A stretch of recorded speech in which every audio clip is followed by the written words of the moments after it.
trying to brush.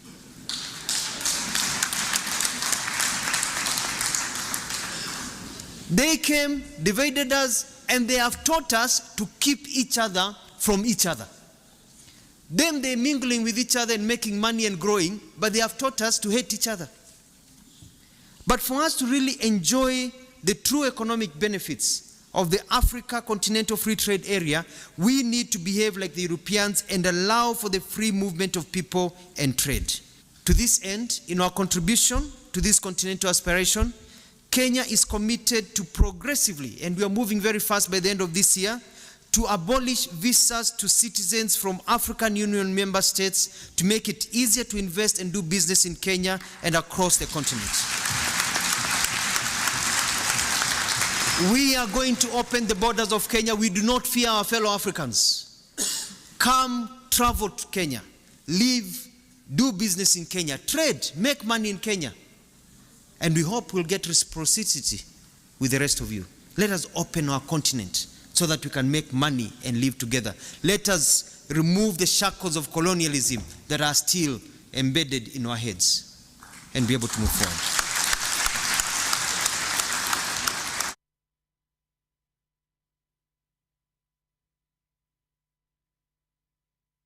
NFM Radio. Sydney Discotheque, verano del 79, con la mejor música del mundo.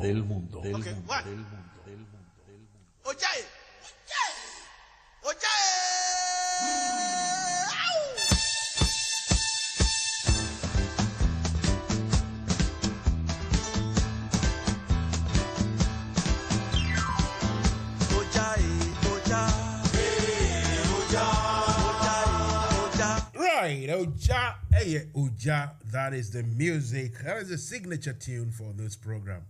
When we say fire will burn you, it's not necessarily, in its literal form. Metaphorically, fire will burn you. Anyway, welcome to the show. It's a beautiful, beautiful Friday evening here in London. I hope everything, whatever you guys are doing, and wherever it is that you are doing, and anything, I hope you are winning. Anyway. So tonight, we are here to discuss more issues in Ghana, in West Africa. Specifically, we, the people of the West African community known as ECOWAS, Economic something community of West African states. You see what I mean? Now, I don't know, since its inception, I think it was 1995, 75. I don't know what actually has been achieved by that body.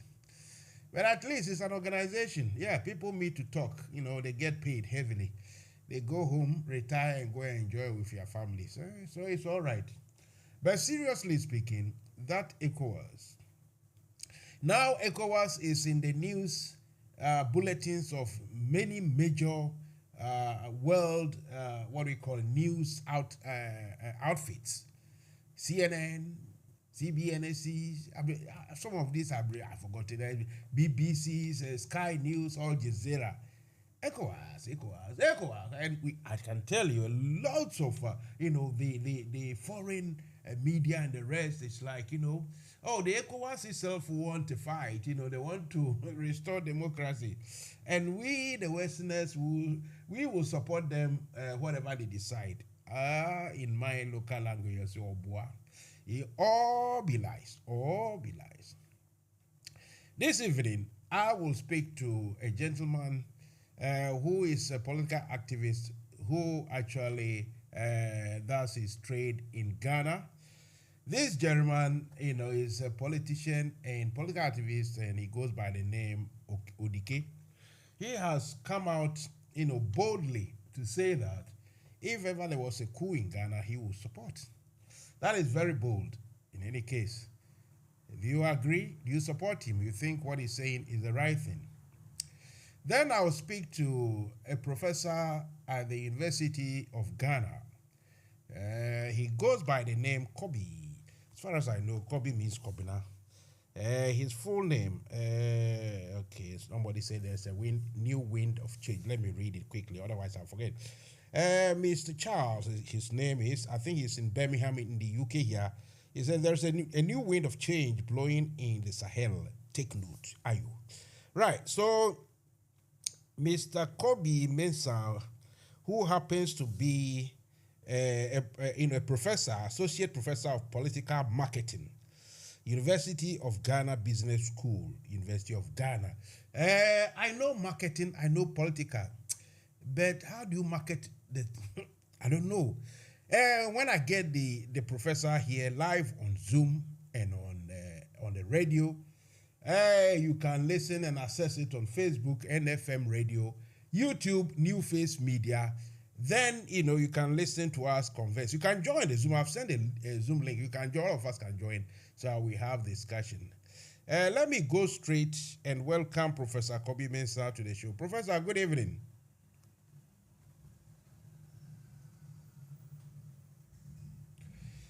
Well, let me say that again. Let me go and welcome Professor Kobe Mensah to the show. Professor, good evening.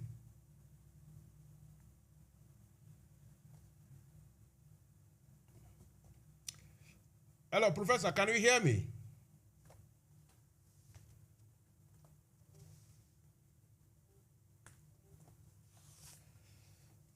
Hello, Professor Mensah, can you hear me?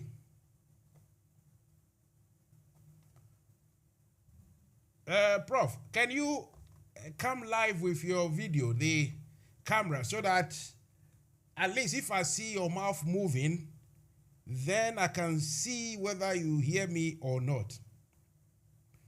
Hello, Prof, can you hear me?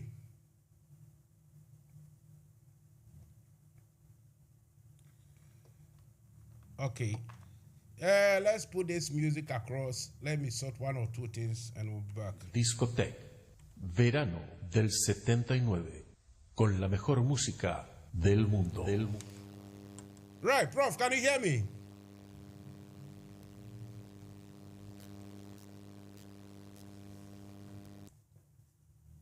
Professor Kobe Mensah, can you hear me? Can you hear me? Okay.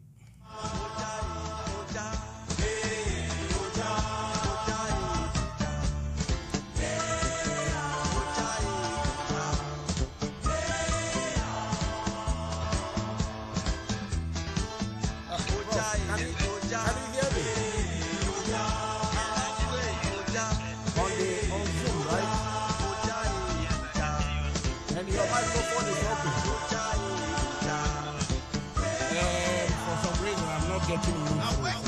Let me check. Let me go back to the Zoom and check.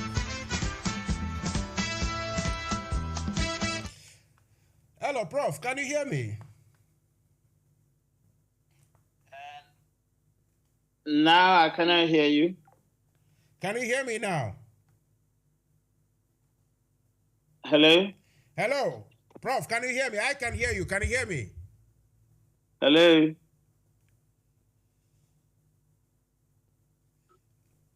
Hello, can you hear me? Hello? Hello? I can hear you. Can you hear me? Professor Mensah, can you hear me? Hello? ODK, can you hear me? Hello? Hello? Yeah, hello. Yeah, okay, yeah. Okay. I can hear you loud and clear. Is that right then? Okay. ODK, can you hear me? Yeah, hello. Very Hello, good. yeah. ODK? I think they can't hear me at the studios. But you can hear me, right? Hello? I can hear Hello? you. Now I can hear everybody. I can hear everybody. Hello? Hi, Mr. DK, how are you, sir?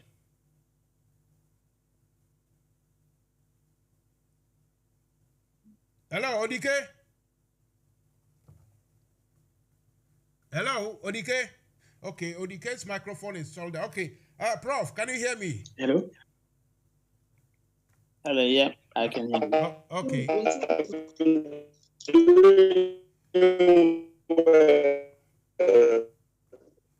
Right, ODK? Odike. And you? Odike. I'm doing well. Okay. Odike, Jina Homami. Prof, welcome to the show.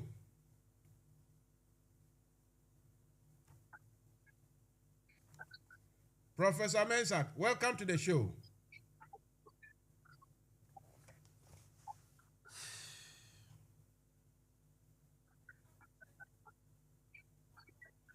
Okay, Prof, let's do this thing through what we call Zoom because it looks as if your line keeps coming in and out. So I'll rather connect you to the to WhatsApp.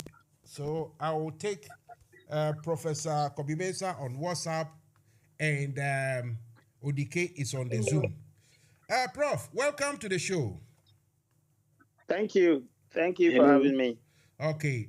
Odike obejina ho amami na me ni Professor Mensa Edin Komewi nti ya so na tie bi. Prof, the reason I've invited you tonight is to have discussions about what is going on in Ghana, in West Africa, and everything. But before we carry on, can you introduce yourself to the listening public, please? Okay, thank you. I'm Kobe Mensa, University of Ghana Business School. Obviously, I speak of issues of politics, especially political marketing strategy, etc. So, Professor Kofi Mensa, if you say you are a political marketing, what we call professor, what exactly does that entail? What is it? Political marketing. Okay, political marketing simply means that we analyze the behaviors of the vote. We analyze behaviors of politicians, and we are able to predict the likely strategies that politicians would use to persuade voters to vote for them. We can see through politicians' behaviors, politicians' actions. We're able to predict what their likely responses to issues would be. We're able to talk about their, limitations, how they should appropriately address voters, address concerns of the citizens. So that's what we, as political marketing. For some reason, your line keeps breaking in and out. I don't know why, but let's plod on. So, in Ghana today, so many things are happening. I mean, so many. I mean, I cannot mention good things or anything like that, but a lot of concern. What has been you, the people from the academia, what has been your main concern or your interest within the political, the economics, and the social space or spaces? Okay, well, as for academics, obviously our duty is to sort of try to explain the political system to people. Sometimes you would say ordinary people, but of course, it's for everybody else. So even people who are highly educated or learned still need some kinds of explanations on issues. So you talk about the economic issues, you talk about the social issues, you talk about the political space, you talk about the foreign policy, etc. Our duty is to analyze, the behaviors of the political parties or the politicians. Our duty is to sense the mood of the people, to get into the minds of the people and be able to talk about it. Of course, we have raised quite a lot of concerns when it comes to good governance. We know that our country, in terms of good governance, is not in a good position. And I'm not talking about only one regime. I'm talking about the political class. We have raised concerns about the idea that the political class has somehow taken the people for granted. And as a result, we must, collectively speak against that. And then, of course, raise the conscience of the people or the awareness of the people to understand that The politicians don't do them favors. The politicians aren't there to do them favors, but are supposed to comply as a result of, comply to, the bargains or the kind of deal that they make with the people. Because when you ask the people for their mandate and they give you their mandate, you're expected to fulfill your part of the bargain. And that's what we try to tell the people, to actually wake up and then get the politicians onto that particular matter or be accountable. Okay. So in that respect, may I ask, how effective has your researches or your advice, your endeavors, what is the effect on the society, the whole masses? Because here in Ghana, we can think of, all that belief, or let's say the how do I put this? The idea that people come out to say, oh, media the charming fruma. Oh, for me, NDC forever. Hey, as for me, CPP there. Even I myself, I'm of that group that I say I'm inchromized and nothing can change my mind. What has your group really, has there been any effect? Any positive signs? Is it changing gradually? Or your efforts are all falling on deaf ears? Well, I think that we can take some evidences from the beginning of the Fourth Republic. Obviously, when you look at from 1992 onwards, you would say that the system had changed a little bit. Of course, not for a greater good as we expect. I will give you, for example, when you look at when we started, the Fourth Republican democracy, i.e., when we started, we moved from the Rawlings era, the PNDC, to 1992, when we actually did our first voting. The ballot paper, the ballot box that we used to have was a big ballot box. Obviously, we've moved on to transparent ballot box, which is part of the advocacy by the academic class, or what you call the intelligentsia. Of course, we have changed the ballot papers. We have added pictures to it. This is as a result of the advocacy of the political class and the media watchers. Quite a number of things have changed. Currently, we're talking about biometric voting. All these have been as a response to the advocacy that the political class, obviously the media class, the academics have made, calling for much more transparent, fairer elections. And I think that these changes have actually happened because of what we do. Clearly, we want to see much more transparency, want to see much more active engagement of the citizenry. But I think it's gradual. As everybody would say, it's taken America and more than 200 years to better democracy. I wouldn't expect it to change overnight in Ghana. But yes, we are still on the crusade. We are still on the advocacy, and we believe that, as you said, the society is quite divided, especially had been so by the activities of the politicians. The politicians have succeeded in dividing the people even against themselves. Now, as we speak, when you take the various associations, call it, the trade unions or the student union front, etc., politicians have actually penetrated and succeeded in dividing it, making sure that even when you call for objective, processes, you would have a certain MPP group coming against it. You have a certain NDC group coming against it. So many divisions as we have in our society. So yes, you're right. We have allowed the politician to divide the front of the citizenry. But that does not mean that we wouldn't advocate, we wouldn't campaign. We'll continue to advocate, we'll continue to campaign.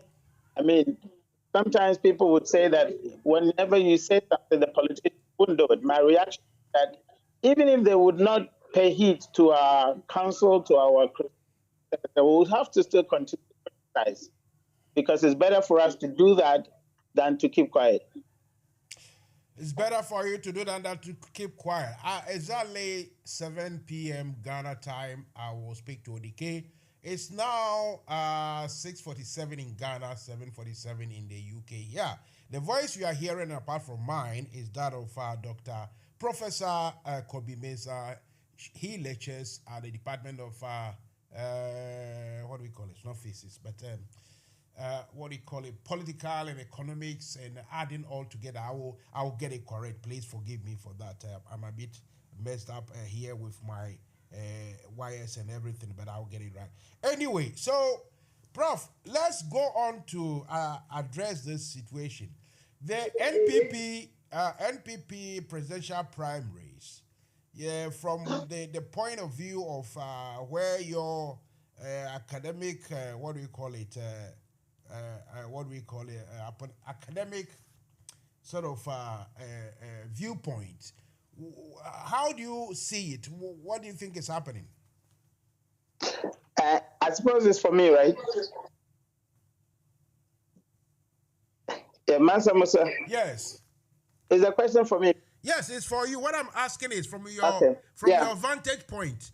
I can see Odike eating, I don't know, some big some big meal just to wind me up, but no worries. Right. So how do you find the parliamentary the proceedings, the primaries in NPP? No, I think that from organization wise, they have done well.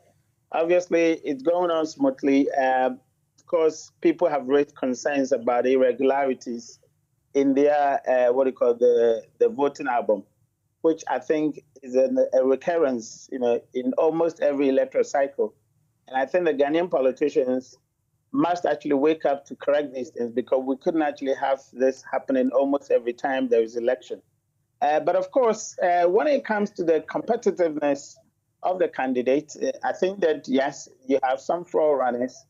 In fact, there had been a surprising, emergence of Kennedy Japan. Nobody actually gave him a dog chance from the beginning. But of course, he seems to have actually moved to the front runners, part of the front runners of the candidates. So I think that, yes, we can actually commend them for a smooth running of the process. Of course, they could do better than what they're doing, but I think that generally speaking, they have actually handled it quite smoothly. We're waiting for the D-Day to see what would happen. But of course, the key point is about the management of the economy as opposed to their own primaries. I think that the MPP administration must refocus and make sure that the attention is rather on the management of the economy as opposed to breaking the aid, which they have concerned themselves with. I see.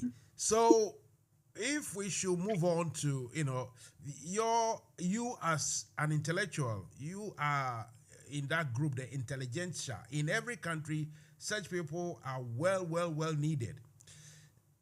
The argument or the accusation that you, the intelligentsia in Ghana, have somehow failed to call or talk hard and truth to power, to question the activities of, a running government, and that you guys have developed that sort of tactics of always trying to equalize in order not to offend anybody, instead of going straight to the point and talking to current issues, current events. Those of you who even talk a little bit, it's all about weighing your messages up, or, as we say in our local parlance, watch your language. Whether it's out of some sort of fears or repression, or some sort of, I don't know, what is making you guys not be active as it is here in the UK. If things happen, anything from immigration to foreign affairs to going to war, not going to everything, you hear people powerfully speaking. In fact, people will speak for, but against, they come out hard. In Ghana, you, the intelligentsia, so to speak, you are being told, or I know that people feel you guys have failed. What do you say to that?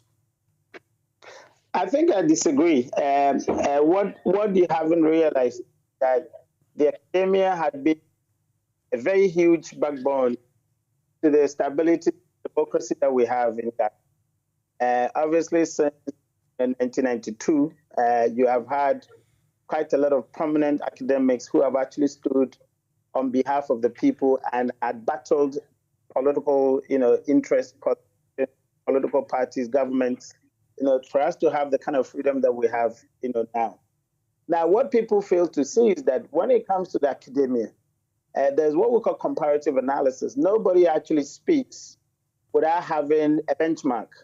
So it is not about equalization. It's a part of the analysis. When you're doing analysis and you don't have a benchmark, you don't have a mirror, then of course your analysis actually falls short. I mean, it is difficult for you to actually paint a picture to a certain audience without actually having a comparative analysis. So if somebody is talking about the NDC today or the MPP today, the person might make a reference point to the NDC of last, government. It does not mean that they are equalizing. They're just trying to paint a picture so that the messaging that they are trying to put across will be much more understood. That is what the public don't understand. Perhaps the public need a little bit of education. Some institutions responsible for educating the public about political discourse, about political communication must be done so that they can appreciate it. It is not a matter of equalizing. It's a matter of comparing, contrasting, so that people can actually understand the message, what you're trying to put across. Now, of course, it is obvious that perhaps the political engagement, especially from the academics, had gone down. One, because, since we moved into democracy, as I said, the politicians have succeeded in pitching the public against the public itself. Prior to democracy, it looks like we had a one common enemy, i.e. the people and the academia were against the regime at the time, PNDC, prior to that, other, military regimes. It was almost like one common enemy, with the public against. Now, when we went to democracy and we started doing this so-called multi-party, which is more of a duopoly, the politicians have succeeded to bring the public against self. And so when academia starts speaking, people start attacking them, calling them names, calling them, political followers, stomach direction, etc. So some of them who can't stomach some of these accusations will remain quiet. And then it will take some of us who actually feel that we can do it, damn the consequence, to speak. And so the reason why some of the majority of the academia is quiet is because of public behavior, because the politicians have succeeded to set the public against them. And so they would not want to speak so that their images will be tarnished. That's the reason. Are you sure that attitude has nothing to do with, let's say, personal disappointment, or should I say frustrations with something we trusted in? Because it's all well and good it's okay for, let's say, the opposition NDC to come in to, give a speech to outline the shortcomings of the government or the ruling party. And it's okay for the representative of the ruling party to come and dismiss that and even refer to the comparison you are talking about of previous administration. But the academia, the intelligentsia, you guys have to, let the public know what is at stake. If you are saying that your names will be soiled and probably your skeletons in the cupboard will be revealed. So it's better you tread carefully and cautiously. That really undermines that credibility that you're supposed to actually enjoy in the public space. Is that not it? And I think you misunderstood the point I made earlier. I didn't say that people think that their skeletons will be put out and so they're quiet. I didn't say that people think that. You didn't say it. I am saying so that maybe that is another part of it. that people think No. their skeletons will be revealed. So they had to just tread carefully. That's all. That I'm saying. You didn't say it. I don't think so. I think that part of it is because, as you said, people are disappointed. Obviously, it takes a certain character to be able to engage in public discourse. Mind you, not every academic has that ability to engage in public discourse. Not every academic is of a political science background. Not every academic is of political communication background as we do, or as I am. But yes, you have academics in other areas like sciences, like geography, etc., who would like to engage in public discourse. But because of the extreme partisanship, once they speak, someone is going to align them to a political party. And those academics aren't political, i.e., they do not have political science background. And so they may not have the kind of tenacity that a political science lecturer would have to speak on public issues. Because of that, they would not want to do analysis on, let's say, why the sea is rising or why certain fish aren't there, have gone actually extinct, etc. Because once they speak, people might... Why we should close the sea? Why we should use a big key to close the sea? Prof, let's move on quickly. Exactly. At 8 p.m., I need to, or 7 p.m. in Ghana, I need to go to Mr. Odike. But let me ask you quickly, and if you can give us a quick answer. And that is, what is going on at the moment, the current situation in West Africa? What choice have the citizens, really have? What choice do we have? When we vote in civilian administration, we follow all the rules. We key up nicely like docile lambs, coming back from grazing, and we go and vote to elect officers to lead us. Then almost all the 300 or 400 people, million people around the West Coast, whatever, it's just the miserable life that continues. Then they say the West of what we call democracy is better than a military junta. I don't know. I don't understand what they mean by the West. What if you say the West democracy? What does it really entail? But my question is, what choice have citizens got if they cannot rely on civilian governments to bring them, the minimum, and they cannot? We are being told we shouldn't, consider the soldiers. What choice have the citizens got? The citizens have a lot of choices. One of them, they can speak, they can go to the public to make their voice heard. You are in this country, you see a lot of demonstrations happening. I'm sure over the period you've seen quite a lot of demonstrations, especially about COVID and the government handling of it. You've seen people single-handedly writing placards, demonstrating against the government. Exactly what we say the citizens do have. They have the choice to make their voices heard. Unfortunately, in our country, most people will keep quiet. You organize demonstrations, they will not go, yet they will stay in their homes and complain about government difficulties, about economic difficulties. So, yes, the citizens have a voice. I think the last thing we need is military intervention. No other country would want military intervention, would expect to develop. So I think that, yes, there's a way for military intervention because people think that the government have failed. But I think it's a bad choice because you couldn't actually, say that because even Prof, even if it's in the case of this ones we are seeing, not like in the 60s and 70s and 80s, but this particular new trend of military intervention, which is in fact literally bloodless. I mean, they just tell the people to stand aside. Sometimes, kangaroo court, they sentence them or they allow them to run, and they don't kill anybody. They don't enjoy anybody. No, military.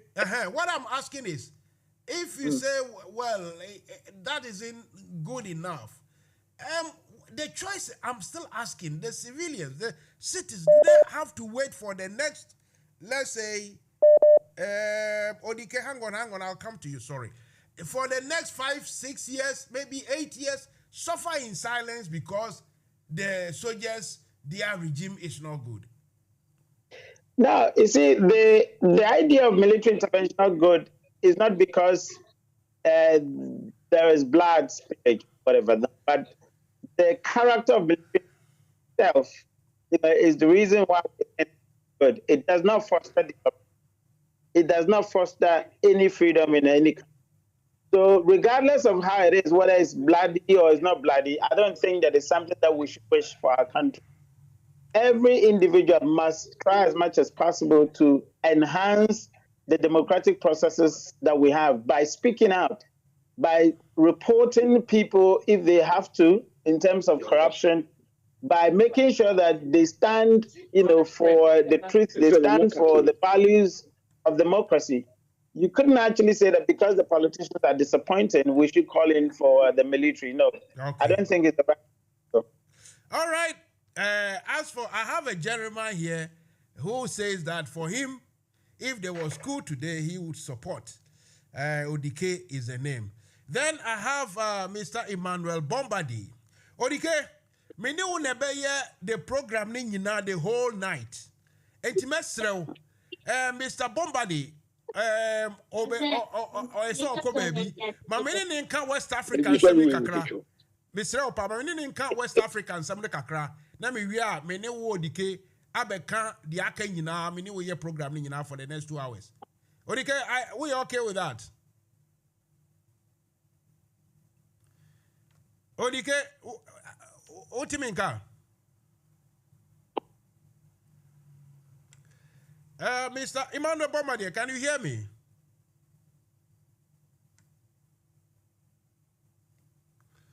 Hello, can you hear me? Emmanuel Bombardier. Odike, Otiminka.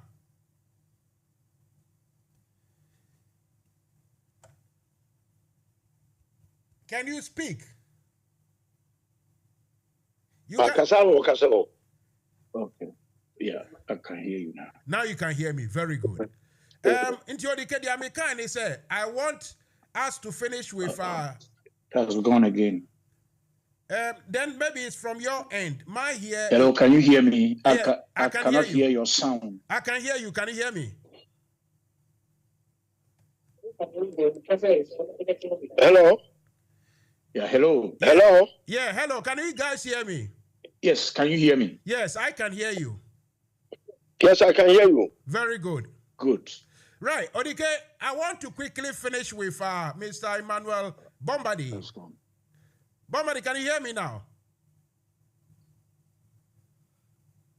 Mr. Bombardier, can you hear me? Hello? Mr. Bombardier, can you hear me? Odike, can you hear me? Okay, let's see once again. Let me see. Mr. Bombardier, can you hear me? It goes up and down. It's intermittent. Your sound is intermittent. Okay, now I can hear you. Can you hear me? I can hear you now. Okay, let's get on with it. Then after that, I'll engage Odike for the rest of the program. Good evening and thanks for coming, Mr. Emmanuel Bombardier. Yeah, good evening. Let's go straight to the West African issue. The last question I asked Professor Kobi Mensa of University of Ghana, I want to start with that same last question, and that is, what choices have ECOWAS citizens got if they cannot rely on civilian governments, and at the same time they are being told, or we are being told, soldier or the military alternative is not the answer? What do you say to that for a start? To start with, and good evening to all your listeners and those watching. We are paying the price for refusing to deliver good governance, social services, the creation of the environment for the well-being of our people. And so I put that in the context of how do we deal with these types of crises You don't deal with it as an immediate aftermath, as a response. Because when you do that, you are only reacting NFM to Radio. a crisis that cumulatively and for some time has then escalated to the level that we see with the coup d'etat. And that's why the advocacy has been, how do we hold one another responsible for our own continent, aware that what we do today has repercussions for tomorrow? But I'm not running away from the fact that once we do that, there are also international hurdles in the geopolitics that we have to confront. But everybody's doing it. So we cannot say that we cannot do it. We cannot do it. If you look at the Asian countries, they face the same dilemmas of all the challenges of development like we face. I might be able to accept that we are going through a phase and that will come out of that phase. Because if you look at Latin America, the 80s and the 90s, there were lots of coup d'etats. If you look at Asia, in countries like Cambodia, Thailand, there has been a lot of instability. But they've been able to respond and to get out of it. Why are we not able to? So my first response is about leadership. What leadership does is to say that, so for example, I'm looking at the Honorable Odike. In the political space, if my political opinion disagrees with him and his opinion disagrees with me, that is not a problem. The problem is when I disrespect him and I insult him, because I'm not doing it to him as an individual. I'm doing it to the people who support him. I'm doing it to his family. If he does the same to me, it's the same effect. And so what you then have is that even in our struggle to deepen democracy, we have polarized our society to the point that we no longer give room for logic and good reasoning. That has been replaced with the region I come from, the ethnic group I belong to, obviously my political affiliation, and I'm afraid it's even going towards religion. And so what we want is to say that even if democracy is not perfect, we need to develop our own culture of democracy. And to do that, we need to build it on our own indigenous African values. The African value that underpins respect, in which as children, it's not only your parents who were concerned about raising you, but it was the community. All that is collapsing. And to that extent, without speaking for too long, my emphasis is good governance, more of good governance, and more of good governance. And to break it down for your listeners, what I mean is institutions must work and work effectively to serve our people. And not to be seen to be an appendage of the executive, and to create the impression that the executive has control over them. So once we point the finger at leadership, what about those who head institutions of the state? You might be the head of the NCCE. You might be the head of the Electoral Commission. You might be the CEO of Electricity Company of Ghana or GRIDCO. How is your leadership bringing the type of service to our people that makes them to understand that democracy is worth it? The second level then is for us to feel a collective sense of liberation, that because we are strong, we can respond to anybody who tries to undermine us and undermine our cultural values. When we do all these things, automatically the state is able to function, because the military is also an institution, so they become more professional. But what you see happening now is that in some countries, the military takes advantage of the frustration that is pervasive. Not because they love the people, but because they too see access to political power for their own privileges. So if you look at Niger, All of a sudden, they flew in this man who has become prime minister. He cannot present himself to the people and argue on the issues for the people to elect him. So he attaches himself to the military. And the military now finds comfort in saying that we have set up a government and it is headed by a prime minister. In the meantime, they too have become unprofessional. But in their unprofessionalism, they are speaking the language of the ordinary people who are frustrated. So the military is not an alternative.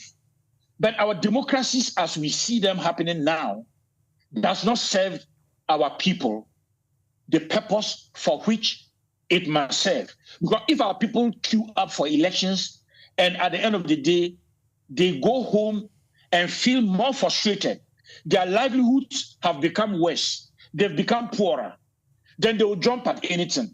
And this is the challenge that is confronting us in Africa. I see.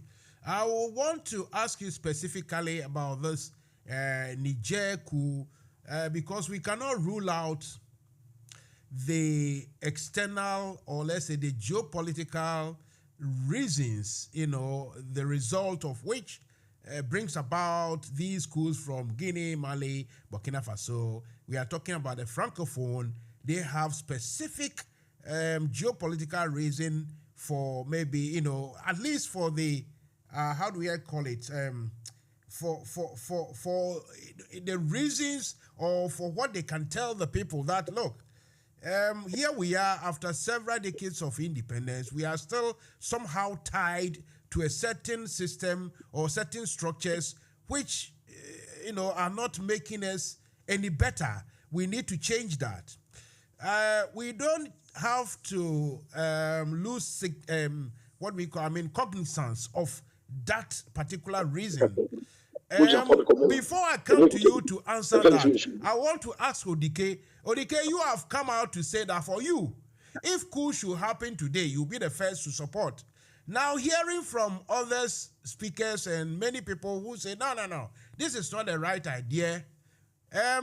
Odike, do you still insist? Are you still within that position that if coup happens or you want coup to happen, where do you stand now, Odike? Good evening.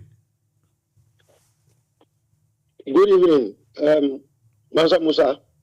Thank you very much for the opportunity given to me. Let me use this opportunity to greet your numerous listeners and viewers out there. Mansa Musa, yes, I still stand by my word because our democracy is giving us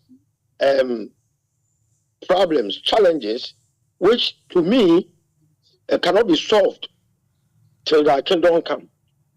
The reason being that democracy is a template, and the kind of democracy we are practicing in Ghana here is no less than a military dictatorship. If anybody tells me that Ghana is a civilized democratic country, I would disagree. A democracy has so many characteristics that has to inure to the benefit of the people. Democracy is mass governance, but what we are practicing now is government by the people, government by the few for the few, and the few benefit.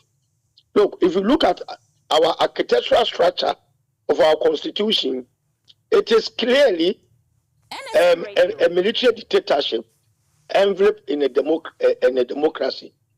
Any democracy where excessive powers are being bestowed on the executive arm of government, that is not a democratic nation.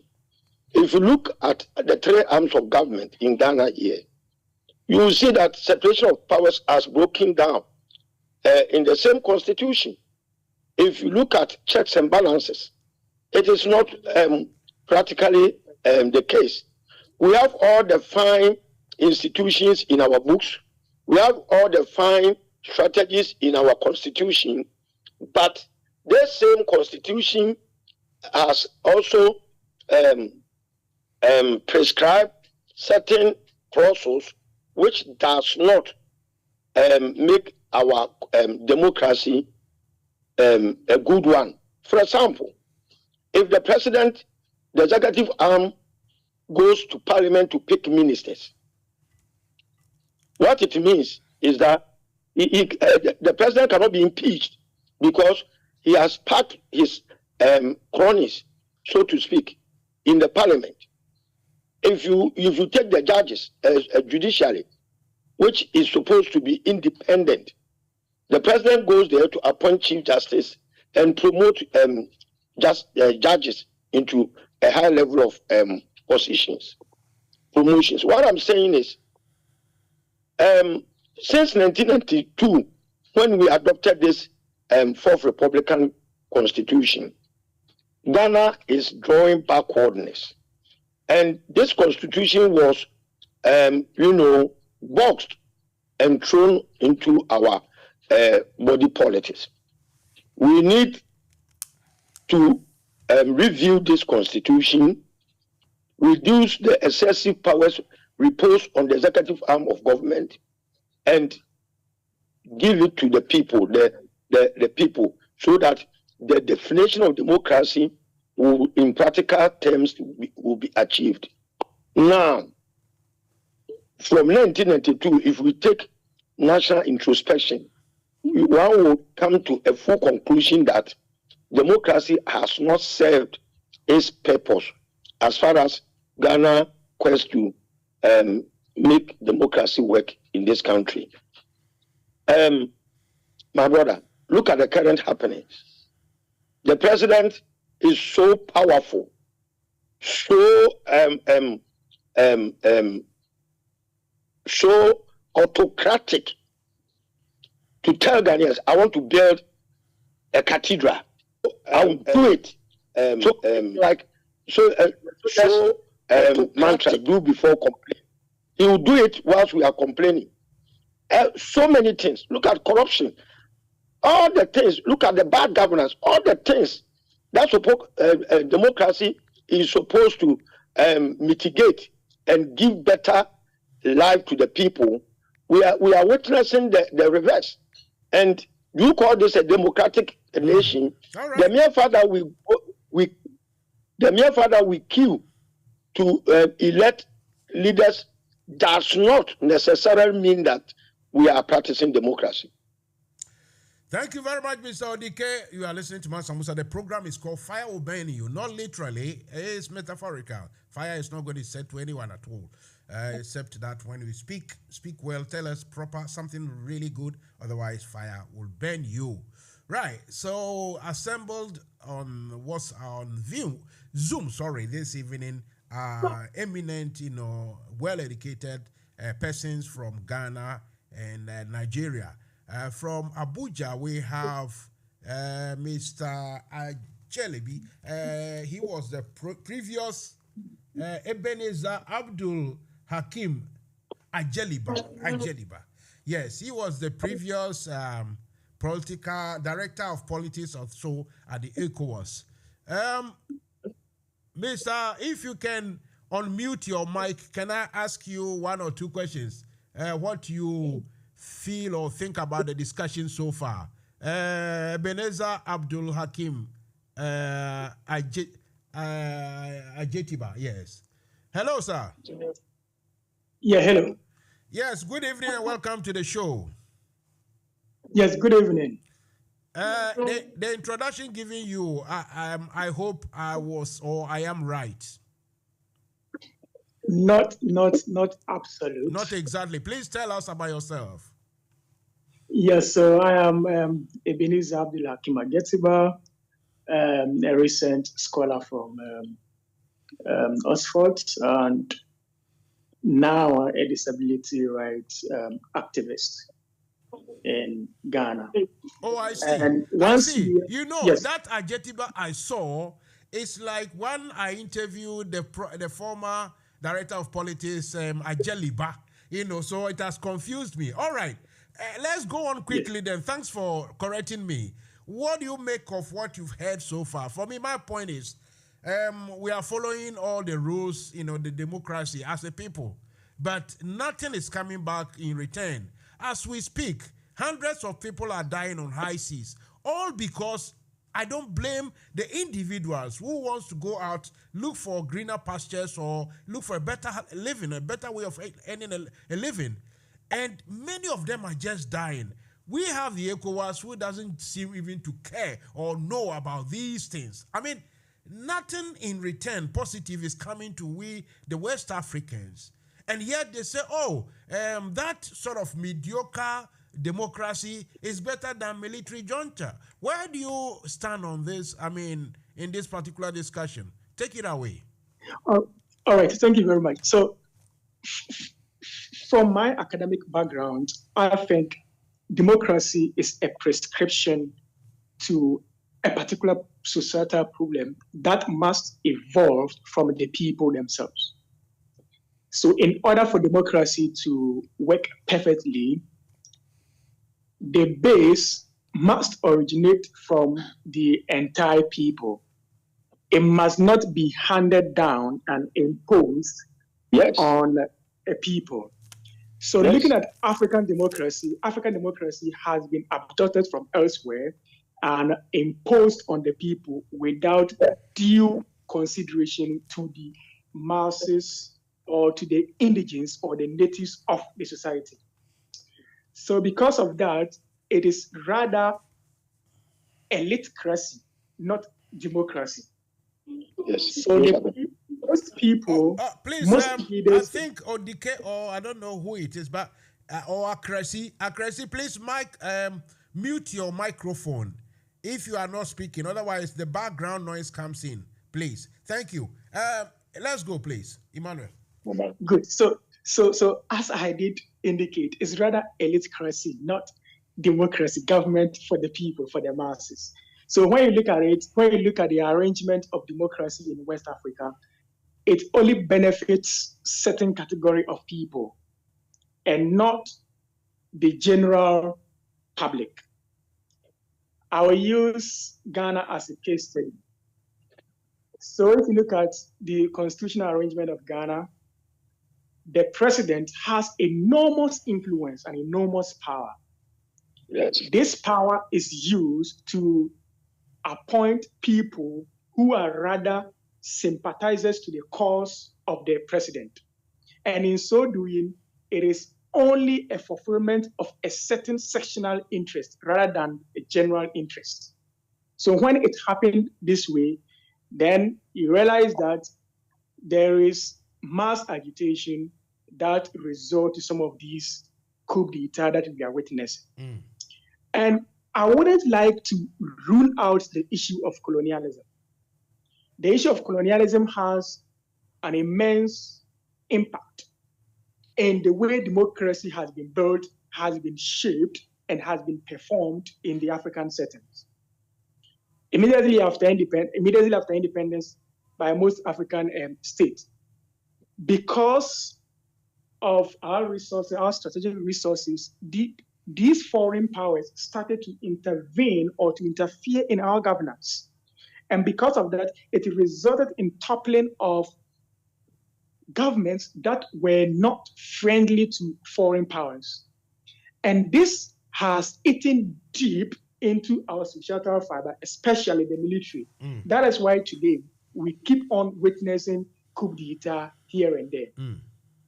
And I think that democracy is not democracy if it does not benefit the people. Yes, that much I think everyone on this platform, on this panel will agree with you. But where I need to ask you a bit is where you said the democracy as we are practicing today was somehow bestowed upon us, or it's an alien concept which is forced on the people. How then would you describe the ones we had before the Western democracy came, which is ruling by, maybe the chief or the king through some other lines to the people? How did that make the people much better or democratically dispensed as, opposed or as, compared to what we have today? We need to establish that so that we can say whether to go back, fall on that, or perhaps we are painting this modern democracy too much of, how do I say it, attributing too much negativity, which is not necessary. What do you say? Yes, so every system of government is evolutionary. No system of government developed in a single day. So our monarchical system before this kind of democracy, even though had some flaws, but we could have shaping it in such a manner that will develop into a partial democratic system. For example, let's use the UK system, for instance. That is a constitutional monarchy. So if we were being ruled by chiefs and that system was not perfect, because it is evolutionary, what I mean here is that it develops. So once it starts developing, we deal away with the imperfections and we try to adopt certain salient aspect of governance. Listen, are you going to say you are a traditionalist? Because honestly speaking, look, if you use Britain to, use as example, Britain was colonized, but that was long ago by the what do we call it, Vikings or something, and then the Romans, the Vikings, then I think the French. That's a long time ago. Their land was not divided, irrespective of what we call ethnic lines and everything. They did, ours was just divided irrespective of any ethnic consideration, completely, So how would, let's say, the chief of a Fanti clan be the chief of the whole Ghana? And how do you think that will work? I mean, are we not... So that is why... Osajifo told us to, even though bitterly, it was bitter in the mouth, to maintain the status quo. Otherwise, if we go back to all this, the previous structures and the rest, we are going to really make trouble or problems for ourselves that shouldn't be necessary. What do you say to that? Quickly, please. Yes, so that is what I'm saying. It's evolutionary. So at certain point in time, we could have come out with a consensual government. So if many years back, the Fantis couldn't have agreed that the Ashanti king or the Ashanti king should be the paramount chief over the whole Ghana, we could have built a consensus. And that would have resulted in a better system for us all. Instead of, let's say, adopting a foreign system that is quite at variance with the indigenous practices. Okay. That is not to suggest that that system was absolutely perfect. And that is not to suggest that in Nkrumah's model of government too was absolutely perfect.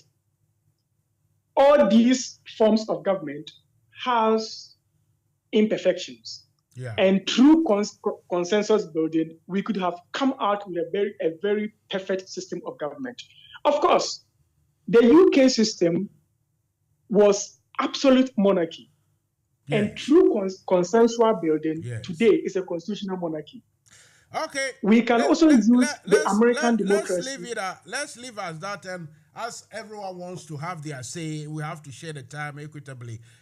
What I want to say to everyone is that even though I want to go round, if there is any particular issue, whatever someone says, and you feel you need to respond to correct, in agreement or disagree, when your hand is showing, I will let you in to speak.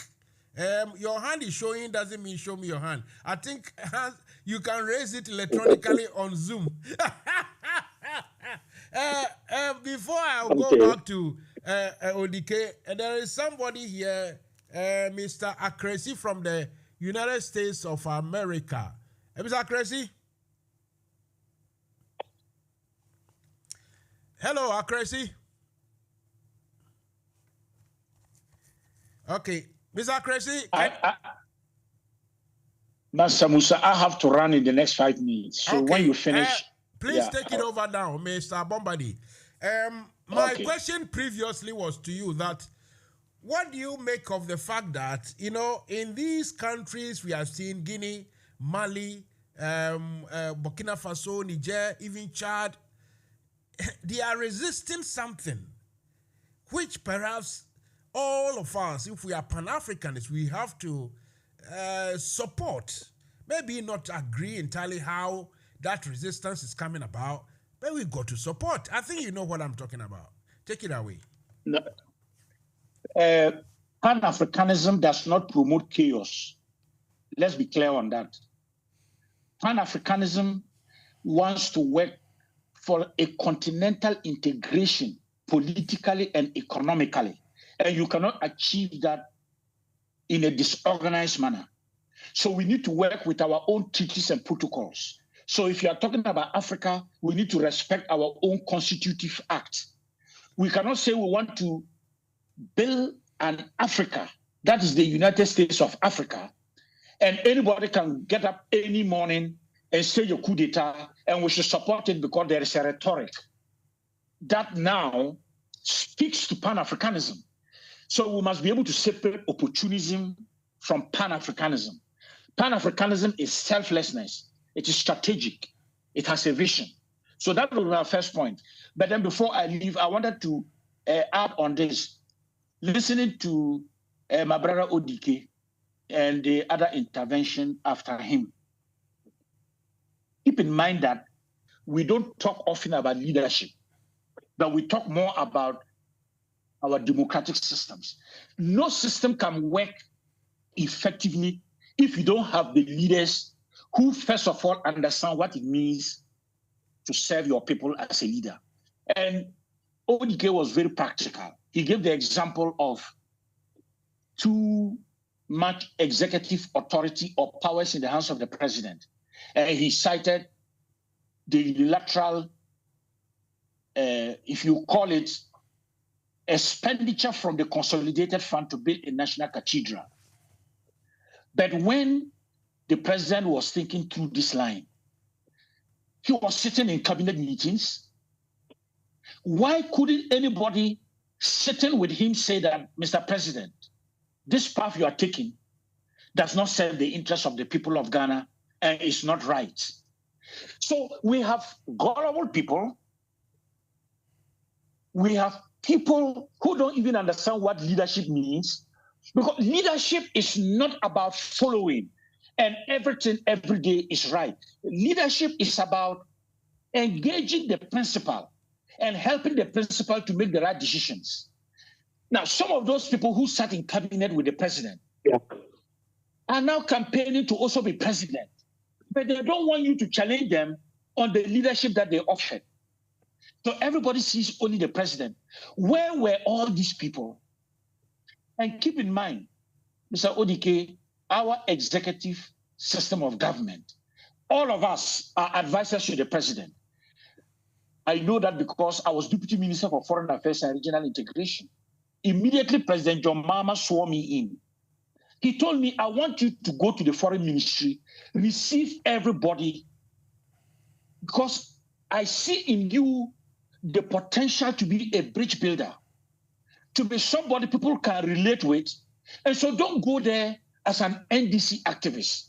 Go there as a Deputy Minister for Foreign Affairs and receive all the people and treat them equally. And I want you to offer me your views anytime.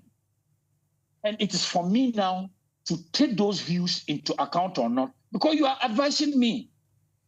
So why is it that people who are appointed in cabinet end up, so what Odike described, beyond the constitution, it is the people who advise the presidents who end up giving the president those powers. So you can amend your constitution and change it, but if you don't have the right leadership, it will end up in the same manner. And so I want to argue strongly. It's about leadership. Now, leadership comes with selflessness, understanding the culture NFM and what it means to be available for the people. Because I can write a thesis about how traditional leadership has also been exploitative. Traditional leadership does not necessarily mean it was good. So it's about leadership and how leadership understands democracies. And I agree with the concept of the evolution, that it is not static. But I will not say that because the Constitution has put powers in the hands of the president to the extent that he has too much of it, we have a problem. Why is it that in the Fourth Republic, before the current president, we do not have the same problems? Even they existed, not to this magnitude. We had. But would you agree or disagree with Mansa, who is host, that the magnitude of the crisis today is the same as throughout the Fourth Republic? My brother, let me tell you. During your tenure, your mama also did so many things that were not in conformity with democracy. Look, there was a Supreme Court ruling that he should remove certain taxes on petroleum. He didn't. He defied the Supreme Court decision and went ahead. Went ahead to tax the people. Look, because the president appoints people into office, they normally 99% that's the beck and call of the president. Every appointee wants to have a favor in the eyes of the president. My brother, it is systemic failure. It is not. Oh, we are losing you, Odike. Your microphone is off. Odike, your microphone is off. I can see it. Odike, you are muted. A good person or not. That is what. Be careful with your hands, Odike. Be careful with your hands. Otherwise, your microphone is gone. Go ahead. That is why General Caesar said there is no act to determine the man's construction by faith. If you don't give somebody power, you cannot know how he's going to use the power, whether judiciously or abusively. What we are saying is that when power is too much reposed on a leadership, that is, power corrupts. Absolute power corrupts absolutely. Our constitution reposed too much power on the executive, and it has created a systemic failure from 1992 up to today. We are not happy with any government that comes into power because the democracy definition has not translated into practicabilities. Let me give you one example. If president appoints a DC in a district, he does the back and call of the president. As long as the president is happy with him, he can defy the expectations of the people and only adhere to the back and call of the president. And it is clear. Look at Galamsey. The people are not happy, but the DC will support the nefarious activities because those who are engaging in this illicit trading are party members. If you check the structure very well from 1992, when MPP is in power, he appoints members from MPP, ministers. Let me land. I'll give you time soon. And they become cronies. My brother, if you have any vision, if you have anything that you want to support the government with, they will resist you because you are not part of them. And this system has created racists. Our system is even colonizing us in domestic colonization. If you are not part of the party in power, whatever vision, whatever ideas you have, will not be taken into consideration. Odike, sorry, sir. Let me come in quickly and ask you. I think Mr. Bombardier's question to you was that all what you have said is true of the current and previous administration, but when you want to actually weigh it up, the magnitude, the volume, the effect, exactly, how bad things have gotten currently and how it was previously, surely you are not going to say the same. Are you? I am not convinced because it is gradually escalating from J.J. Rawlings' time, So not the same then. the magnitude was different. The first time it grew. Now it grew by every regime, and gradually after Kufuor, we don't know who is coming to also make it worse. Maybe Odike is coming. Maybe Odike is the savior. Odike, I have to ask someone to ask a question. Mansa Musa, before I go to him, let Emmanuel Bomadi get in the word. Mr. Odike, if you are the president of Ghana today, you would make appointments. I agree with you that we should not allow all appointments to be done by the president. And that's why we agree that we should elect our DCEs, even if we've not been able to come to a consensus about how to do that. Let me finish. So I want to put it to you that if you, Odike, were president of Ghana, you will appoint people. If the people you appoint are not leaders, they will do exactly what you are accusing Nana Akufo. So the point is this. The point is this. No. The system that I am describing to Ghanaians frowns on this system. You cannot come into office with a system that is outside the Fourth Republican Constitution. You will appoint people. Now, this is the point. I'm happy Mansa Musa reframed my question. The way you spoke about President Mahama, can you imagine President Mahama had ordered the building of a national cathedral? I'm sure you, Odike, you'll be walking on your head, not on your feet. Because if you are able to compare Mahama to the magnitude of what is happening today and you don't see something wrong with it, then I'm sure if Mahama were in office and he had ordered the building of a national cathedral, or he did the type of things we are seeing today, you would have started walking on your head and not on your feet. My brother, let me tell you, I was with Mahama. He was my friend. Listen, it is not about the person in power. Here, I disagree with you. It is about the system that we have created. When you immediately you sit on this hot seat as president, you will be corrupted because of the architectural structure of our constitution. When you are given too much powers, it corrupts everything. Yeah. That's what I'm saying. That's what I'm saying. You are limiting it to a human interface. No, we are looking into the problem with which is the system that we are using.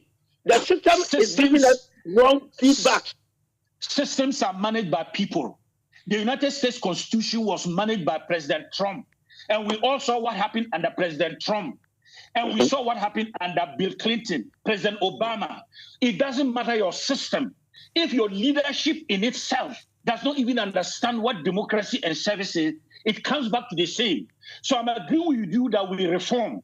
But in the reform, and as Mr. Was it Akresi or the other fellow who interviewed said... It was Ebenezer. Ebenezer said that we need to evolve the systems to continue to mature and be better. And I agree with you and I agree with him. My point of disagreement is to think that the system in itself can work when you don't have the right type of leadership. And it's not only Ghana, that's why the world has gone out of control. Not only Ghana, there's no leadership in the world. Thank you.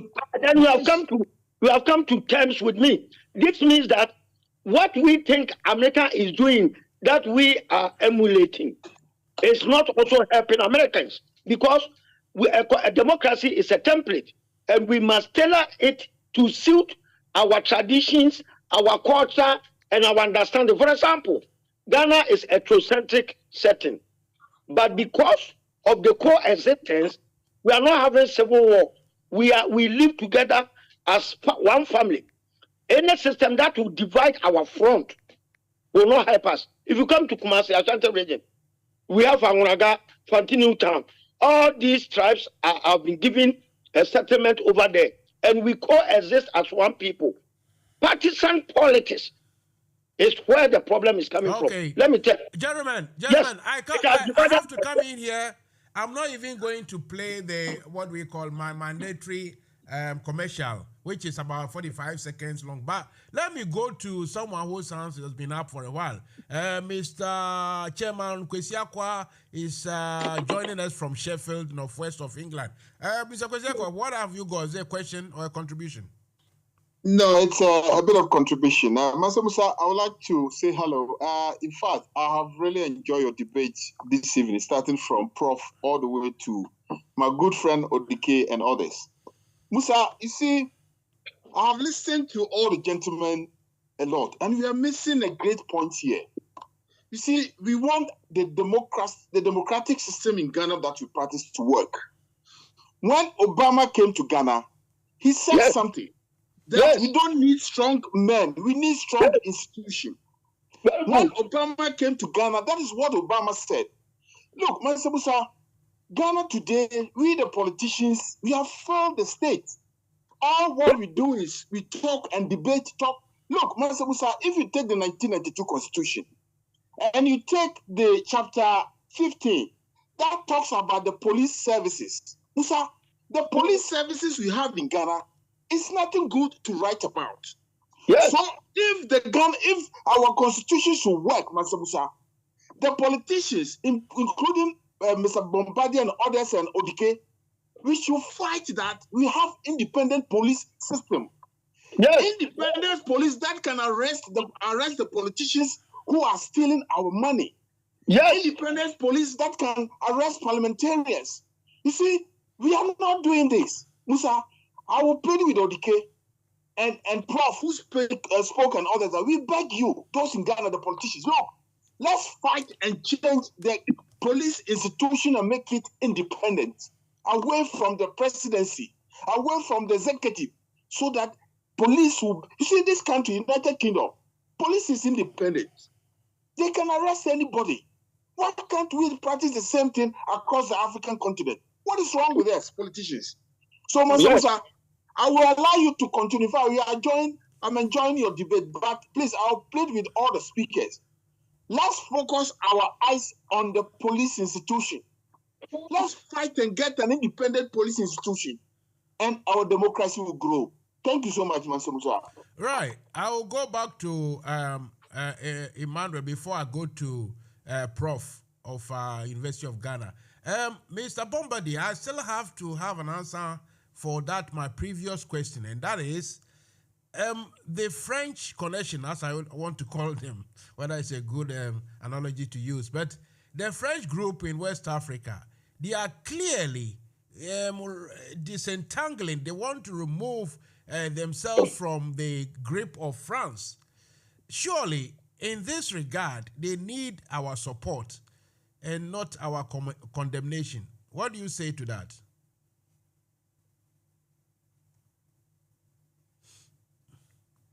Hello, Mr. Bombardier, can you hear me? Yes, yes, thank you, Musa. And let me appreciate Chairman Akwa. I totally agree with your point. We need independent institutions, and that is definitely part of the character of leadership that understands the independence of the institution and does not allow itself to be cowed, as Mr. Odike has clearly explained, under extreme executive authority. I think it's the point. To your question now, Musa, you see what is happening that we call France Afrique. It is true that there is a reawakening, and the people of Francophone Africa need to have a total disconnect from how they have been attached to their colonial master since their independence. The question, however, is how you do that. You cannot do it in chaos. As we speak this evening, the military in Niger have not improved the lives of the ordinary people of Niger, even if we know that Niger needs to have its economic independence. The reason I say this is, why can't the elected leaders have the same orientation in the question that you just gave us? Why is it that you are elected as a president of a Francophone country and you are not able to have the discernment about how to serve your own people in the global space in which they feel that they are economically independent and they are not attached to the politics of France? It then comes back to the collective. And that collective is, each of these military rulers in the Francophone countries who overthrow an elected leader go back and do exactly the same, if not worse, that the president they overthrew. This week, I have a friend in Conakry. I've been in communication. They told me, Emmanuel, we are stagnant. And I responded, I just simply used two words, c'est triste. It's sad. So you have Doumbouya, he's riding a bicycle, and up to 25 armed soldiers surround him, and they're running after him as he's riding his bicycle. That's the obstacles in Conakry. No plan, no strategy. But I agree with you 100% that his coup was legitimate because President Alpha Condé, after serving 10 years and completing his second term, amended the constitution to continue to serve as president. Even as the people protested, he sent the army and the police after them. Not less than 70 people were killed. So if you look at the theory, legitimately, the coup in Guinea, nobody could disagree with it because the president was illegitimate by changing the constitution to his own benefit. But the point I'm making is the current military rulers in Guinea have not brought anything different. If not even what they have done is even worse. So what do? We need an assertive, progressive, civic education and reorientation. If you look at this program that we are participating in, is it not sad that because we are divided by language barrier, we don't have francophones on it? How do we have a conversation that in itself understands how we are able to make the changes? And that's why even Odike, in his very strong submission, talked about the type of changes that include even constitutional reform. And he talked about, even with our problems, we want to coexist peacefully. That's what makes Ghana different. Though I have to be careful. I don't want us to praise ourselves too much because that's also our problem, that we can become complacent. But the point I'm making is, how do you bring change in Francophone Africa without chaos? And look at Chad. It's not good. Look at Mali. Mr. Bombadi, I will have to come Yes. in and still, put you on the spot a bit and say that your response, there's a lot of ambiguity and obfuscations. In that, recently I watched a video clip of a gentleman who has made a very simple documentary of how France as a country is benefiting in billions of the uranium that is mined in Niger. I won't go through much, but in the end, the people of Niger demonstrated they want a bit of the decent. So they renegotiated for Niger to now have 12.8% of the profits as against 5 point something. Even that, the company that was mining, the French company, manipulated the whole system in such a way that they resold the asset in a way such that the money, the profit they got could not, will not trigger the agreement that should make them pay more to Niger. In the end, France is benefiting in billions. Niger is devastated. The whole land is full of disease and chemicals and everything. The point is, the democracy that we have now adopted will not, does not serve us, because if Mansa Musa have a party, because I want to gain the support of the West, I have to stay with them. They will help me to come into power.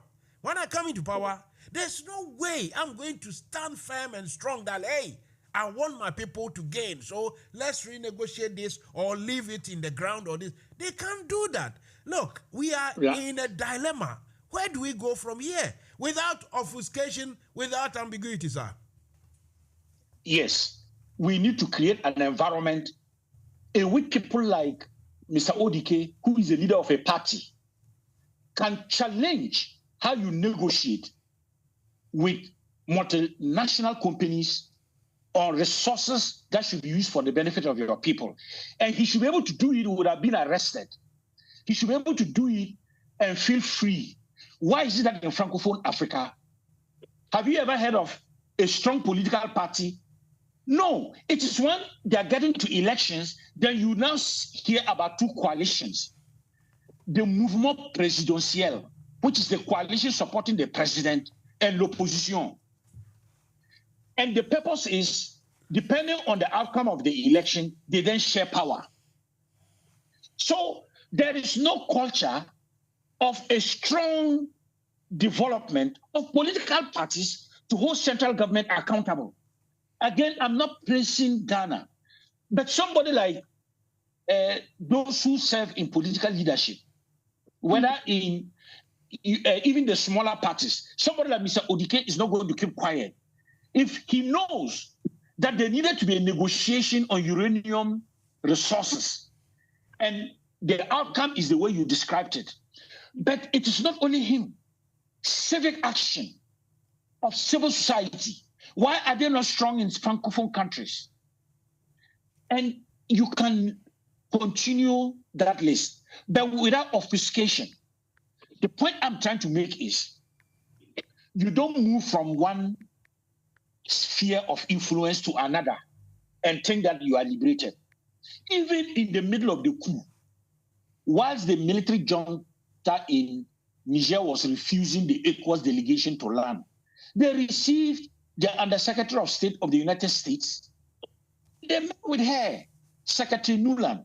What do you think was happening? In fact, France was angry that the Americans flew into Niamey and made a military junta. The point I'm making is, the powers will continue to play with us and to manipulate us because we are not strong to stand on our feet. So we need Francophone Africa to be able to stand on its feet and fight against extortion and exploitation. Yeah, but that is all well and good. But Mr. I will let you come in place. Hang on a second. I need to drag this one a bit with Mr. Bomani. Mr. Bomani, what you said is all true. But here is the case. If you look at the European Union, you know, certain countries, I mean, Hungary, their leadership has been, in some few cases, at loggerheads with the ideals of the European Union. The European Union are not going to stand square and work against Hungary completely. As to how we, the ECOWAS people, you said your friend in Guinea said, oh, they are at a standstill, nothing is. It's true, because while the West is refusing them any sort of any leverage, the Africans, West African themselves too, are saying, yes, because you did a coup, we are not going to support you, we are going to be against you. The point is, we have to understand where we are coming from. You see, somebody said something in simplicity. Very simple. He said he doesn't understand why people who have actually for hundreds of years humiliated us, suppressed us, disgraced us, used us, and we still run to them. Why? What is going on? That's why that's why you can never change your neighbor. That's why we need to build a strong West African multilateral institution in ECOWAS. If these military leaders think that they don't care about their neighbors and they humiliate their neighbors, then they are on their own. And that's why the neighbors will insist that let's begin by respecting the rules that we set for ourselves. Because you cannot run away from subjecting your people to one form of exploitation and bring them into another fold for the same exploitation to continue. So I would conclude on this. However, and again, let's go back to Ebenezer's point. We are constantly evolving, but that evolution cannot have impact when it is happening in chaos. Because each time you go back 10 years, then you try to reorganize yourself and come back. Then you go back again 10 years. So let's agree on a common path, on a common strategic vision, beginning with the minimum. And the minimum is social order, political order. But I agree with everybody, strong mechanisms for accountability, holding leaders accountable. Are you aware that the challenge with the military is that you cannot even hold them accountable? because they are not governed by any rules. So we must keep that in mind. And I want to thank everybody also. Unfortunately, I have to run. I've exceeded my time by 10 minutes. I have something at family level and I have to run. I wanted to ask you one simple question. Do we have a constitution for all the members, one template of democratic constitution for all ECOWAS members? No. Do we have a common, because if ECOWAS can work, we must all have one constitution. We are not yet there. But please. No, Odika, you are very right. Don't even drag it. Odika has done something very, very important. If we don't have that template, I'm coming. that constitution, then what is the right? Has anyone the right?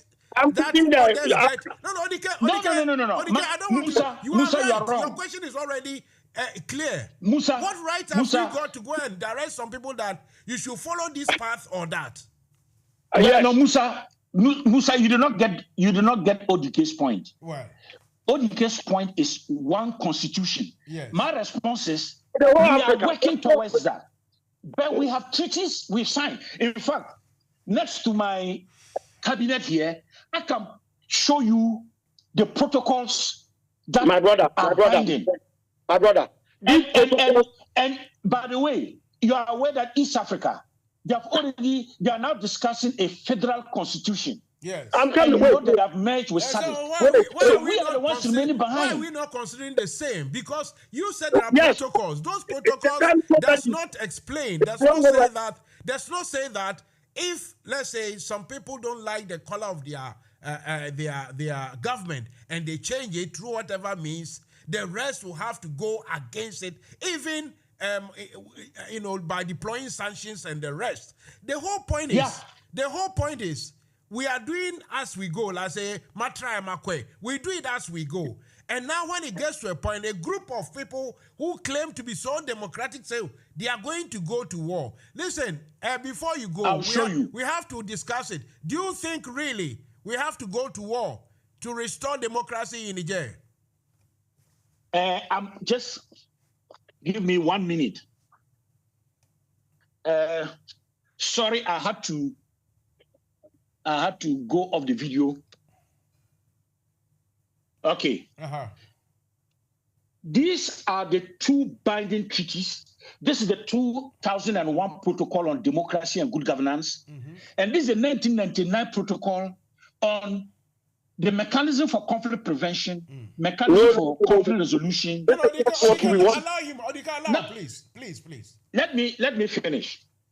These binding treaties are exactly the pathway towards what ODK is describing as one constitution. You have to start from somewhere. Because from 1975, the ECOWAS Treaty had to be revised in 1993. But before the revision, in 1991, we had what we call the convergence of political principles. That then allowed us to get to these two. The journey is on, but this is precisely why when you have a setback with every coup d'etat and you are now struggling to reinstall democracy, you cannot get to the point ODK is asking, which is one constitution. We need to have stability and peace to politically develop our strategies. We have a vision 2050 for ECOWAS, and we need to work towards that. But then we will not be talking about ECOWAS as heads of state. We'll be talking about ECOWAS of the people of West Africa. We'll be talking about, exactly. But you need to work towards that. Now, regrettably, and I don't think we want to criticize the Francophones too much, regrettably, I'm sad to say this, they are the ones who over and over cannot allow us to progress. Okay. Like we can. All right. I think they will have the chance one day to rebut this, but I really do feel that the West is coming from the English-speaking too, because that protocol you are holding, I don't think it specifies that if after election and the result is in the court, they should make the person who has been taken to court, the president of a very serious organization as ECOWAS. It's really a bit messy out there. But it is not it's not for you and I. We can discuss it. Unless you want to stay a bit, which I would love. If you want to go to, well, we will thank you. But I think someone, is it Seidu? Somebody raised their hand. I don't know whether it is Salifu Seidu. Do you want to say something? Hello, Mr. Salifu Seidu, yeah.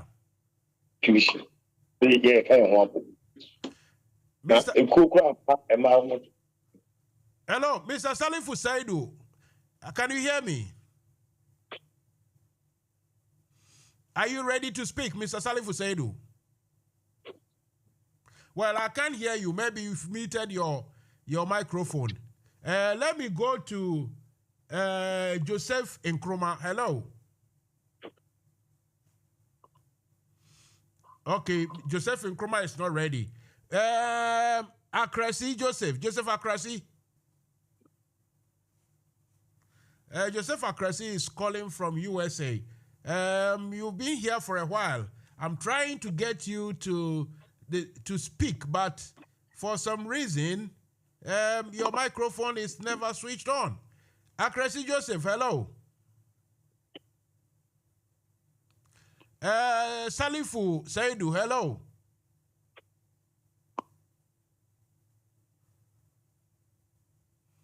Okay. Okay. Ambrose Kwabna Amenshia, hello.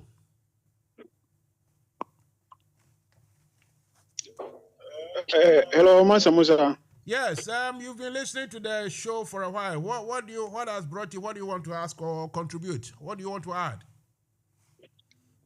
Thank you for putting me through. I just have a little information to add to all what the experts and other people have expressed. My question is, when I listen to all the people who have just spoken, they never dealt with even the causes of Niger's coup d'etat. You see, there is a saying that you cannot call for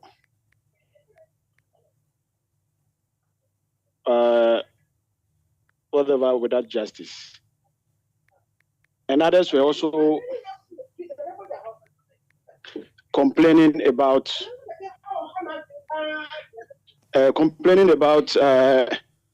constitutions, or let me use Ghana. The constitution of Ghana is part of the problem that the country is facing. I disagree totally. Why am I saying so? Mansa Musa, research indicates that let me use Ghana as a case study.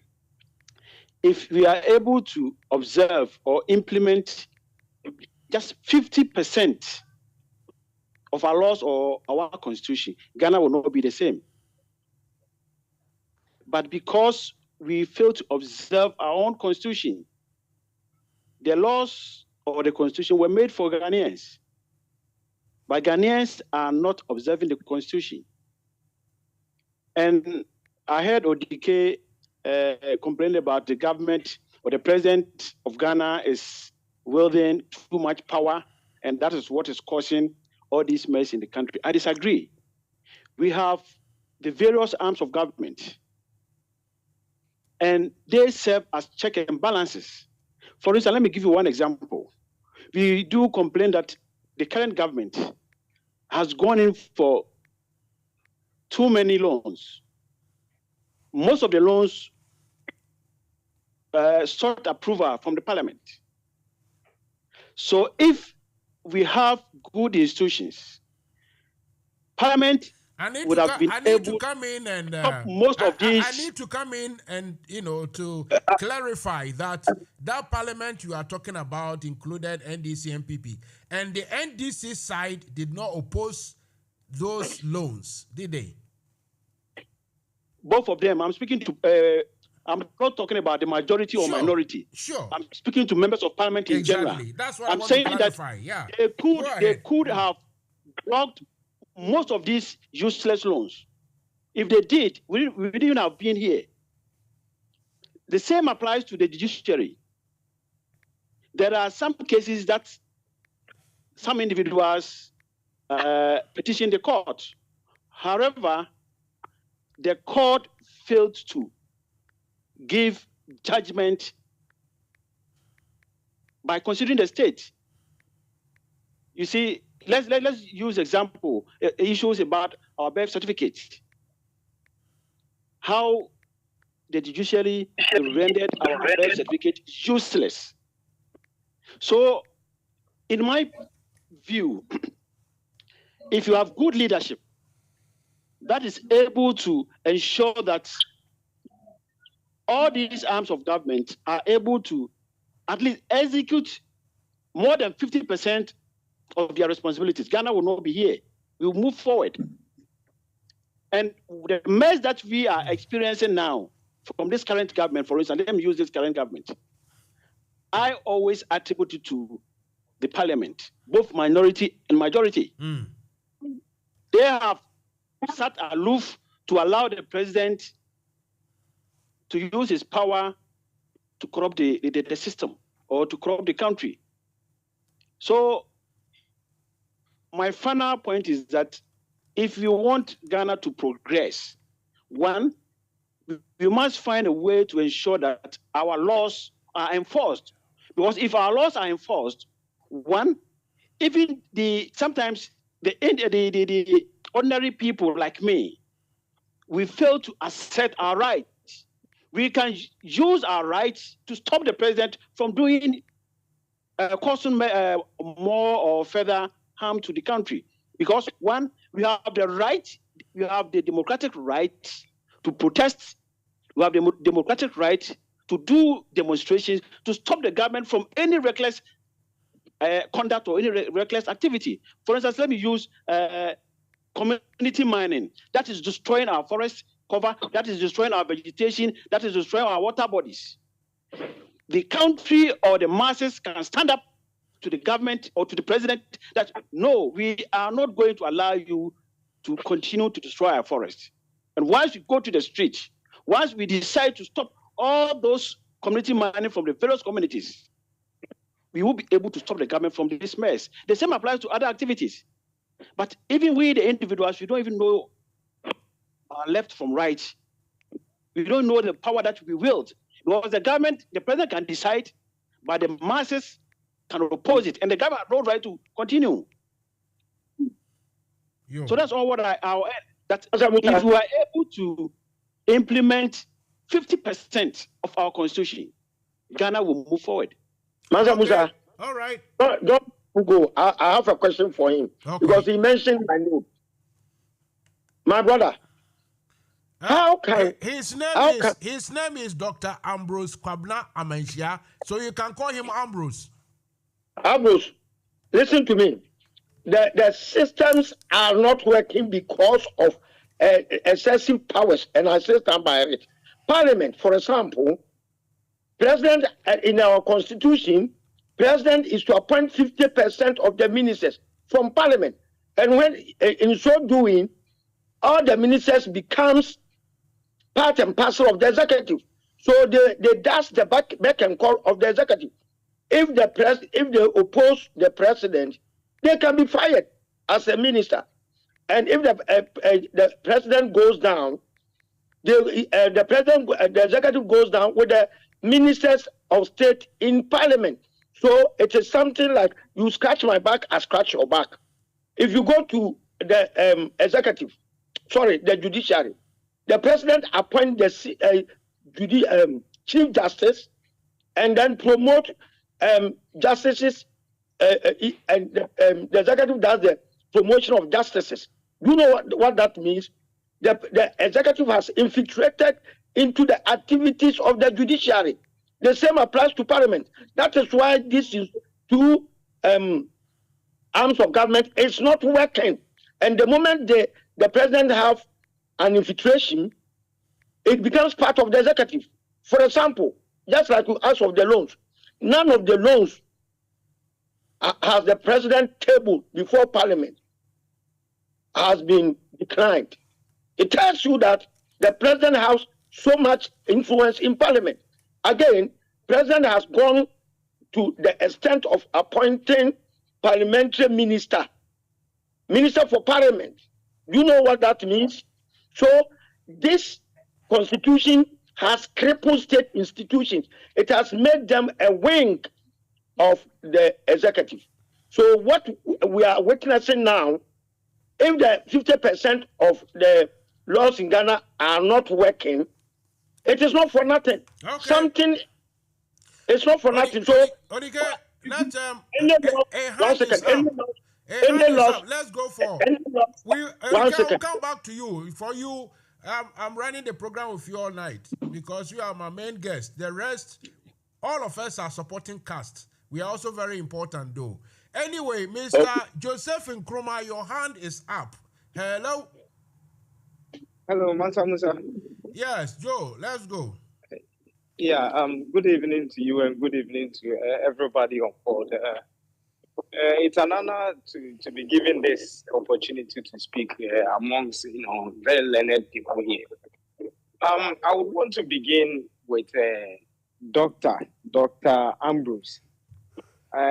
He did indicate that he had a disagreement with Mr. Odike, but part of his suggestions are the reasons why Mr. Odike is having that kind of notion.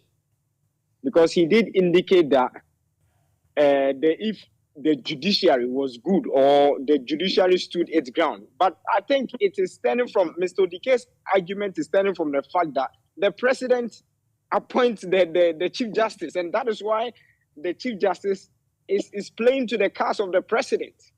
And so when Mr. Odike is talking about the excessive powers of the president, I think these are some of these things. Because Mansa Musa, you giving me this opportunity, I will have to play to your cast, because if I don't, I think you next time I will not be given this opportunity. So I think I agree. I stand to correct that notion. That I've given you opportunity to talk. I'm coming. So I'm coming. Please, no, I'm coming. I'm coming. I think no. You got to change that completely. I'm coming from. I'm coming from. For the whole world to be listening. No. Hold on, Mansa Musa. As for Mansa Musa, you go on his platform. You are supposed to talk to his. Mansa Musa. No. Mansa Musa, hold on. I am coming from the fact that Doctor disagreed with Mr. Odike, and I'm only trying to elaborate. It's not right. What I am trying to say is that, yes, what Mr. Odike is saying with regards to the president having excessive powers to appoint the IGP, the Chief Justice and all that, plays a role. Mr. Nkrumah, but the problem, Mr. Nkrumah, will you be intelligible enough, a brave man and an adult enough to admit that, look, the analogy was wrong, so you drop that, then you continue. Because if you keep saying no, you are still going on. No. The analogy was wrong. Used you. I am not saying I have to play to your cards because you've given me opportunity. I'm only using it as an example. I'm saying the analogy is wrong. If it's wrong, Mansa Musa, what haven't we seen it? The Chief Justice who just retired, was he not playing to Akufo-Addo? Tell me he wasn't playing. You don't understand where I'm coming from. You make your point, but the analogy you've just given, the example you have given, I'm saying it's wrong. Use another example. Don't say that because I give you a chance, that means you have to play to my cards. This is what is playing before all of us. The Chief Justice who just retired, tell me he wasn't playing to Akufo-Addo's game. But when you call in, you don't have to play to my game. No, that is why it will be better you allow me to land. You see, before you come in, I am only trying to say that the very thing Dr. Ambrose was saying with regards to he having a disagreement with Mr. Odike, he has just narrated the same issue.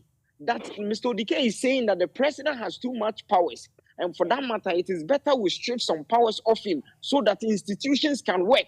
Because if the president is appointing the IGP would work to his game.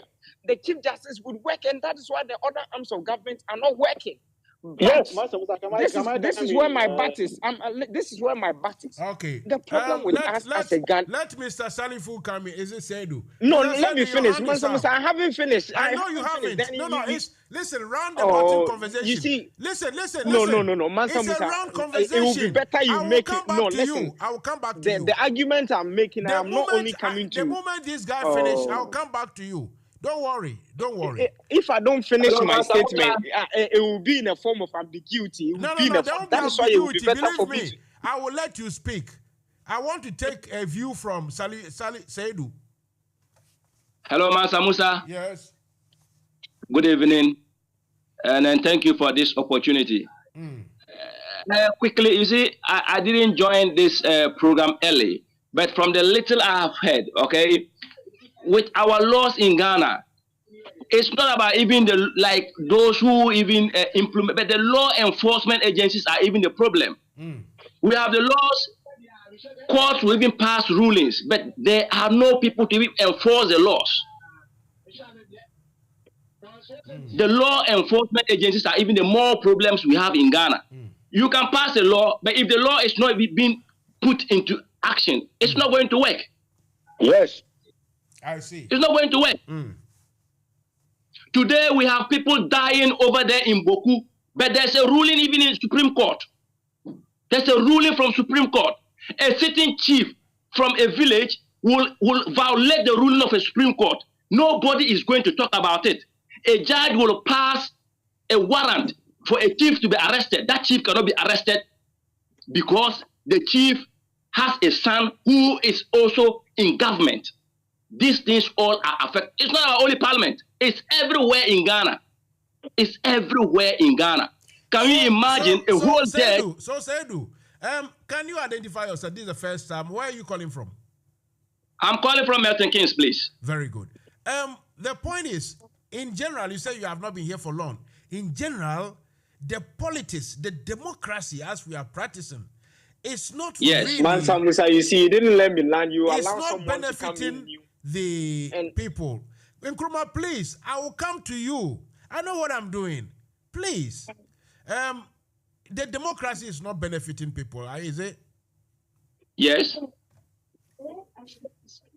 You see, democracy in particular, let's just say Ghana. Some of us, at times, when we speak, people feel like because we are from the north, we don't see it. But some of us prefer even Rawlings' regime than any regime in Ghana. We prefer Rawlings' regime than any regime in Ghana. Because today they have given people freedom of speech, but the freedom of speech is not working. You speak today, they are looking for you to kill you. But Rawlings' time, even with military, you can say whatever you want to say. A military man who was able to enforce democracy, and a civilian cannot enforce democracy. So where is it going? Okay. To be fair to Mr. Nkrumah, I wanted to cool off the friction or the tension a little bit. So, Mr. Joseph Nkrumah, carry on, continue. Yeah, there was no friction in the first place. There's no tension. Well, thank you. I knew my producers give me instructions, and I do it. Yeah. Please. Okay. Thank you. My acknowledgement also to your producers for spotting the tension very fast. Well, with regards to the issue, where I also have a little bit of disagreement with Mr. Odike, even though in the beginning I was on his side. The point we are all talking about now, the issue, it's to do with integrity. Because let us not pretend we live in a vacuum. In this country, ministers are appointed from the parliament. In this country, home secretary is an MP. So it is not like only in Ghana that we appoint ministers or something from parliament. The only thing is that there is a lack of patriotism and lack of integrity amongst ourselves. With what my good uncle is talking about, Mr. Salifu is talking about. The name is Saidu. Let me check. Oh, Saidu. Yeah, Salifu Saidu. Thank you. You are right. Thank you. Salifu Thank Saidu, you for the correction. If the judiciary was standing on its legs, it was independent, it wouldn't matter whether a chief stand is the spokesperson of the president or whatever. If it goes against the law, to be dealt with. But because the judiciary is in the armpit of the president or the executive, so integrity eludes all of us. Lack of integrity, patriotism, we are not ready to die for our nation. And so, if you look at this country, I totally agree with you. Integrity. If you look at this country, the people who brought, if you go to US, the same justice structure. I mean the justice ministers and the judicial services. All those guys were appointed, maybe even handpicked by president. Can you imagine that those people prosecuting what we call a Trump? Some of them actually were picked by Trump himself, but they rely on principles, on the job, on the professionalism of what the office requires. Unlike back at home, just because the president picks you, you have to just work for him. It's a shame. Exactly. It's a shame. Exactly. And if you look at for me, I'm speaking from UK, so I would maybe lower my emphasis to the UK politics. Boris Johnson was brought down by not a Labour MP or Green or Lib Dem MP. He was brought down by his own MPs, people from his own political party. I am aligned to the NDC. There are people on this platform who might be aligned to MPP or CPP or whatever. But let an NDC person, even just today, there was an issue of this 10% betting. And NDC, we don't even know where the communication. If someone is saying, oh, we like it, someone is saying we are going to demonstration, the moment you side with one of them or you go against one of them, hey, you are an anti-NDC, who your own NDC, Ghana for this is our attitude. If NDC is in power or an MPP is in power, and then I am an MPP member or I'm an NDC member and my party is going wrong, oh, don't say it. If you say it, opposition will hear, they will take it, so don't talk. But then you want the IGP to go and work for you.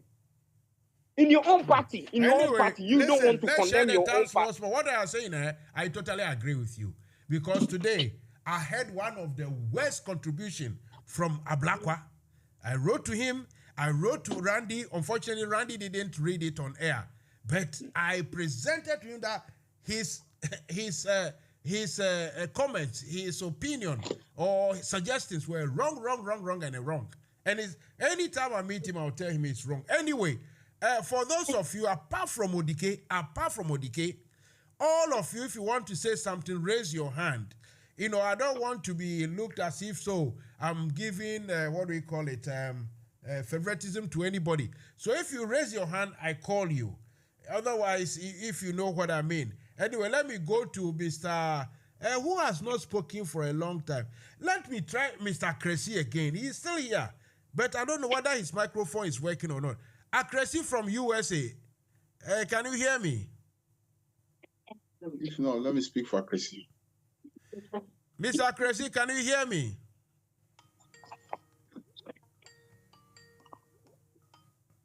Okay. What's the name? Mr. Chairman Akwa. Let's go. Right. Thank you, Mansa Musa.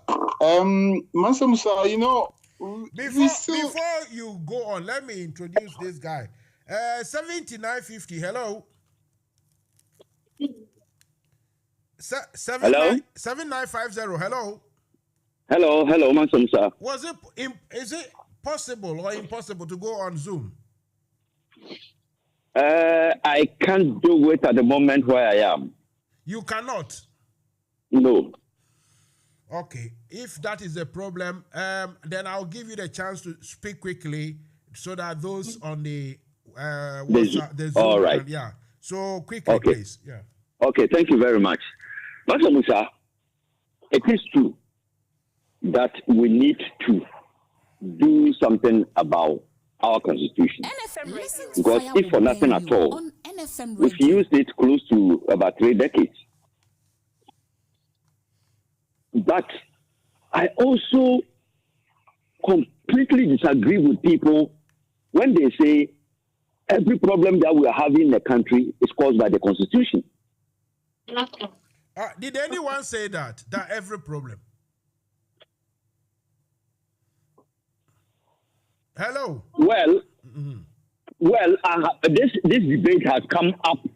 Yeah, because on many occasions. I don't want us to go backwards and forward because I know someone is going to challenge you that, oh, we didn't say everything. That's why I want you to clarify your own words. It's not that everything, I haven't heard anyone saying everything is because of our, constitution. I mean, anyway, let me leave it that way. Please. Let me leave it. Thank you. And then what it is that the problem we are facing today, if we are going to be honest with ourselves, it is not the constitution that is the problem. Mansa Musa, you know why? Because we've already had 3 presidents who have worked with this same constitution. Why is it that now we are having people are all over calling for we should even throw the constitution away and write a new one. Mansa Musa, the problem we are having today, if people are going to be honest and not play to the gallery, is that we have a tyrant in place. We have a tyrant called Akufo-Addo in place. It's a despot. He is a despot who doesn't believe in any law. Wallace, being a military person, used this constitution. Kufuor used it. John Mills used it. And John Mahama used it. Why is it that now almost everybody is calling for the constitution to be thrown away? I totally disagree with people. Yes, I agree that we need to do we need to amend some portions. But when people call for the complete, I totally disagree. Other than that, then it means we have to legislate every single activity of our lives. If we're going to go by this way, it means we have to legislate. And even like one caller said, even if you legislate on every single activity, and the enforcers are not working, what are you going to have? The truth is that we have a tyrant in place who doesn't believe in any law. He pretends to be a Democrat, but he's a despot, and that is what we should tell him. That is what we Ghanaians should be bold and tell Akufo-Addo. Not be playing, skirting around the issue. The issue is Akufo-Addo. And so let Odika and others be bold and tell Akufo-Addo that he is the problem. He is the problem. Because he's not the only person who has. If he were to be the first person practicing using this the constitution, and these things are coming up, then we could say no, the constitution is not something good for us. Let's throw it away. But before him, we've had 4 presidents. All right. What? Let's be bold. Let's be bold. Or we can be bold and say Akufo-Addo is the problem. You've made your point loud and clear. Thank you. Yeah, Musa. Thank you. I was on the phone when you took it away. Before I go to my Zoom, my producers should announce that the studio camera or the studio, screen is showing that Nottingham Forest have scored a beautiful goal. So it's 2-1 in favor of Nottingham Forest against Sheffield United. Oh, crazy. Mansa Musa, shut up. Mansa Musa, shut up. Oh, crazy. Okay. Mansa Musa, let me say something briefly. Odike, please, let me say something briefly to you, since you are contesting to become a leader in Ghana. Odike, you see, every democracy dwells on rule of law. And me, Kwesi, I have the firm my firm belief is that democracy should start from the police institution. Because even if the rule of law should thrive, it is the police department that should start the processes. As for now, we know very well that Nana Akufo-Addo, as president, has packed our courts. So the judiciary system is nothing to write home about. But if we fight together, me and you and others who believe that, look, there's a need for us to look at the chapter 15 of the 1992 Constitution, the issue of the policing, how best we can reform police, Odike. Odike, in the United Kingdom here, police here, nobody controls police. They are independent on its own. They arrest even the politicians and prosecute them. So we want to beg the political leadership back home that, look, let's start a crusade that can start from now to JDM, to UODK or whoever takes over from Nana Akufo-Addo. That, look, let's have a look at the police institution so that we have an institution that can work for all of us. Okay, that is my main problem.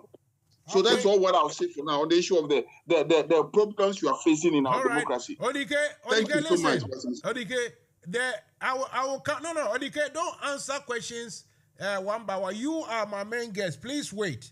Those with their hands up, they need to talk. So note things down. Note as a candidate, your head should be your head should be big enough to carry all this. So note it down. I will go to between Ambrose and Salifu, who raised the hand first. I don't know, but okay, let me go to Ambrose. Ambrose. Yeah, thank you, Mansa Musa. Before I leave, I just want to place emphasis on two issues. One, whoever says that Ghana is not moving forward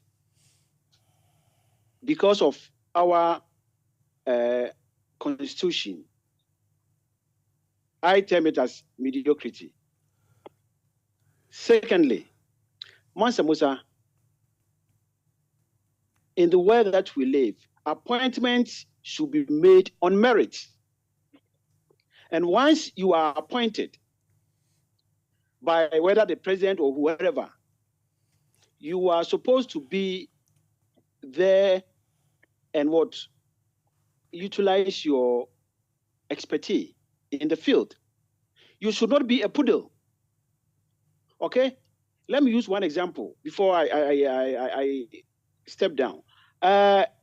We are complaining, Ghanaians are complaining that the judiciary is choked by the current president. How were they able to make their way to the judiciary, to the Supreme Court, to the High Court, to whatever? They were nominated or appointed by the president. Who approved them? The members of parliament could have sent a signal to the president that you have appointed about 10 justices or whatever. We are no more going to approve any other. The president wouldn't have appointed any, because if you appoint them, the legislature will not approve them. No, but we have gotten to this ground, on that ground, the president have appointed about 85. Doctor, I need to correct this. On that grounds, the parliamentarians won't win because the constitution gives the authority to the president to appoint. So the parliament can only refuse. One second. The parliament can only refuse or disapprove those appointments only based on the credibility that, or otherwise of those appointees. If the appointees are not good, then the parliamentarians can say, look, the judges you have appointed, they are not good. But just to say that, we won't accept because you have appointed 10 already, that one is against the constitution. The parliament couldn't have done that. No. Mansa Musa, you are misquoting what I said. Okay. I said members of parliament exercise supervisory role over the the executive. So when we realize that the president is appointing too many justices to the courts, the legislature could have exercised their right to disapprove most of them. You are still repeating. That right will be wrong because there's no limit. Look, there's no limit. Listen to what I'm saying. Let me conclude, and you know where I'm coming from. When appointments are made, they vet them. Yes. Then it will go to the floor of parliament. They will debate on it. Yes. Then, if they disagree, they can call for a vote. Yes. Okay? If they call for a vote, it does not mean that those who call for the vote, it does not mean that those who call for the vote are right or not. Once they disagree, after the debate, they will ask the speaker to call for a vote. And once they vote and it is in favor, then the president approves. If they oppose it, then the president cannot go through. And they could have exercised their right to prevent the president from appointing too many justices to the court. They could have done that. They will not give a reason that because our reason is not tangible, we cannot call for a vote. No, that is not what the what do you call it? The rules of parliament says. Once they disagree, they can call for vote, and once they vote and it goes in their favor, it means the person will not be approved. And they have that right that they fail to exercise. That is why most of these loans that went through parliament were approved on consensus. So let me ask you, I want to get a clarity here. On what basis would you suggest that parliamentarians refuse to accept those nominees? Just because the president has already appointed so many, or what? What exactly? I don't understand. So the reason, when they are vetting them, they are vetting the competencies of the individuals. Yes. Am I right? Yes. That is one. And the same legislature or the parliamentarians, they can also from the president that you are overbloating the judiciary. If you continue to... No. Where does the Constitution allows parliamentarians to say that the president is overbloating the judiciary? Where in the Constitution? That is not the... It's not specified in the Constitution. Exactly. So that will be an illegality there is on no, the part of what the I'm saying, parliamentarians. what I'm saying That's is, what I'm trying to say. No. Yes, from what you are saying, Mansa Musa, you don't get what I'm saying. The parliamentarians have the right to oppose any other thing that the president brings to the floor of parliament. Okay? They can oppose it whether they are right or not. Once they call for a vote, the speaker and the speaker grants it, they will vote on it. And they could have used their power to compel the president to stop overbloating the judiciary. They could have done that. The same applies to the loans. Can you, Mansa Musa, since 2017, can you name one single loan that went through parliament that as for the loans, my brother, they did not. Ambrose, they as did for the not. loans, because if you say that these laws are useless to the executive, they feel that is Ambrose. As for the loans, is different thing. You see, the loans, anybody the can same say. applies to. No, hang on a second, please. We all know this a little bit. As for the loans, it's different. The loans they can come from the premise that, look, according to the books, we won't be able to pay if we go on like this. So, Mr. President, put a stop to it, because the books will tell you, the calculations, everything will tell you that he's overbloating it. But the judicial number, there is no... It's the same. It is the same. Do you know how much... Anyway, fair enough. How much we agree to disagree. I'm coming. Do you know how much of the time, please land for me? Let me end. Do you know how much we spent on our justice of the court of the various courts? Okay, you know they are a monument. Okay. So if I brought in, it is on the state purse. Okay. And the parliament has the right to stop the president from overbloating the judiciary, and that's what we are witnessing now. Because they failed to exercise their right. We are still complaining, and they are among the people. Some of them are among us who are complaining that the president has overbloated the judiciary. Why didn't they vote against it? Why didn't they call for vote? Okay, all right. So we should blame ourselves. When you are appointed into a position, you must accept your right. You must act diligently. You must act in the name, or you must act by considering the state. You don't have to be self-centered. Listen, you don't act in the interest of your pocket. Let the others. And most of them are just acting as poodles. Our time is nearing. That's why we are complaining. Dr. Ambrose, thank you very much. You made your point succinctly. That's beautiful. That is the power of democracy. We agree to disagree. Salifu, then I'll go to Nkrumah. Then quickly, I'll come back to Odike to come and run up everything. So Salifu, take it away. All right, thank you for this opportunity once again, Mansa Musa. I just want to add something to what Doctor is saying. You see, we have a big issue, okay? People think like everything is about the president. Like my good brother was saying earlier on that we have a tyrant as a president. But it's not only the president. It's not only the president. Look at the parliamentarians. If the president brings in something to the parliament for approval and you refuse, we all know that you refuse. We all know you refuse. But you will approve it and you feel like it's the president.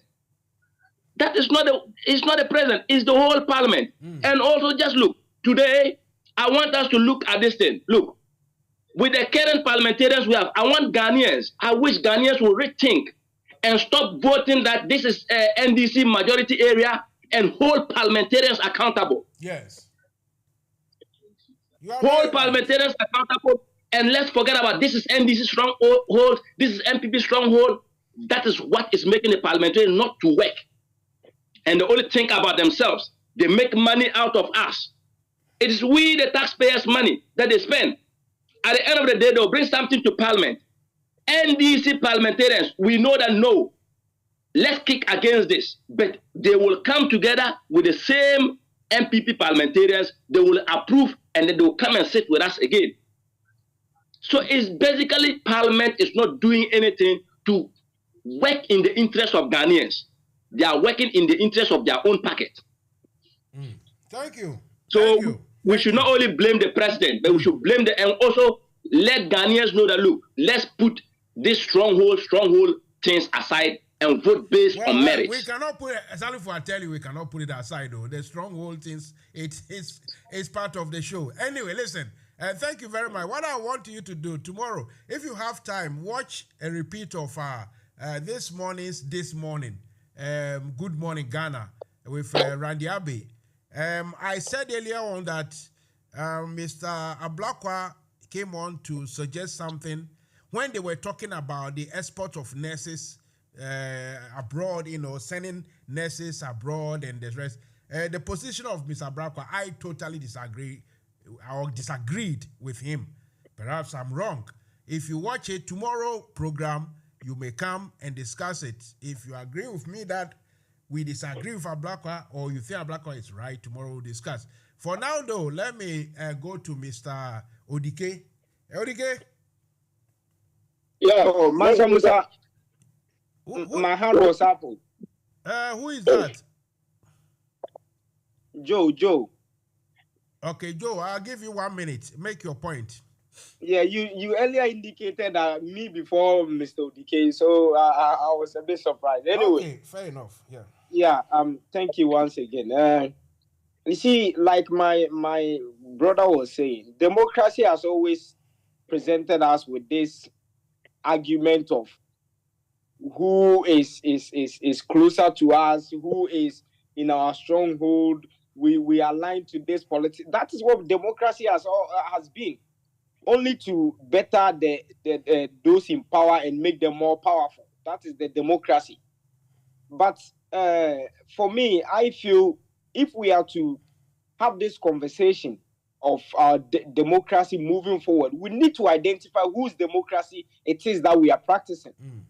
Because we are too much of imitation. The democracy we are practicing was imported. You see, and if the democracy is imported, the democracy allows for a tyrant to kind of change the constitution to his favor. But then when a military man comes over to overthrow that constitution, we say, hey, for him, he hasn't done well. But then the democratic elected president can change the constitution to his favor. I mean, what kind of system is this? So it's better we understand what kind of democracy we are having for ourselves as Africans or as Ghanaians, so that it serves us well. Then lastly, Mansa Musa, all the things my senior colleagues have been talking about boils down to one thing I said earlier on: integrity. Recently, even the Speaker of Parliament, look at how hard Ghana is. The Speaker of Parliament was in favor of increment of salary for MPs. Look at how hard Ghana is. And you think these people think about you? both NDC and MPP, we didn't hear a disagreement when they were fighting for increment. They all agreed. NDC and MPP, they are all the same. That is why people say they are the same. Look at how Ghana is now under Akufo-Addo, that people cannot even breathe. You are fighting for increment, and look at the flimsy excuse that they go to funerals, that they pay school fees. Did you not say you pay people school fees when you were campaigning? That is why people are coming to you for school fees. So if you were not an MP, you will not go to a funeral. Then my father too goes to a funeral. Then the government should pay my father. All right. My father also pays school fees. The government should pay him. That we need to have integrity. People who are assuming office of leadership needs to have integrity. We need to be patriotic. We need to know when the country is suffering, we are all suffering. Leaders, you lead by example. Mr. Odike, I have a question for you. Mr. Odike, you know that your party, I'm not God, but you know that your party has a slim chance of winning the 2024 election. Would you, knowing the circumstance we find ourselves in now, you know the NDC is the only option. Would you be able to join forces with the NDC if they need be for the NDC to capture political power? Thank you very much. Okay, take the question away and finish it with us. My brother, what is NDC bringing on board? It is the same systemic failure. Look, even you have come out, you have elected your flag bearer. What is he telling Ghanaians to change our circumstance now convincingly? That is the question for you. We are having a paddle. We are having a poodle constitution.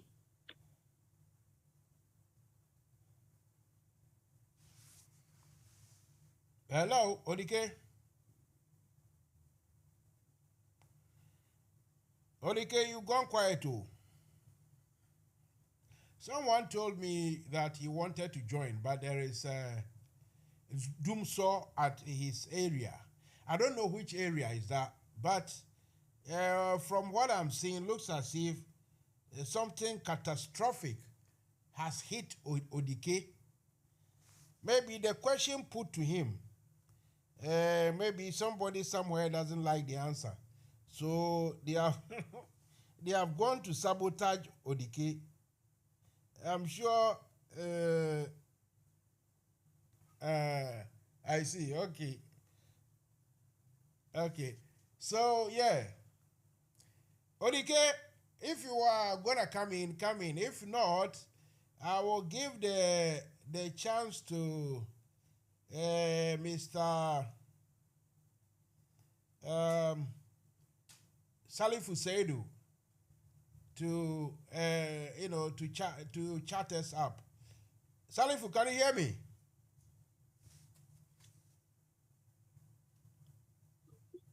I can hear you, Mansa Musa. Let's discuss. Let's converse a bit. Whilst we are waiting for Odike. Yes, Mansa Musa. Thank you for this opportunity once again. You see, as I was saying, you see, now what is happening in Ghana, it's not just about the MPP. That's what I always say, and then people will say we support the ruling party. But it's not just about MPP. It's about both our NDC and the MPP. Okay? None of these two parties is like working in the interest of the good people of Ghana. I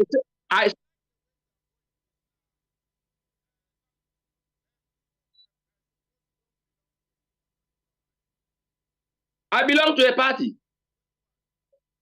I belong to NDC, a card-bearing member. They are all not good because basically... Mansa, why should he also not say? Why should he also not say? That's the question.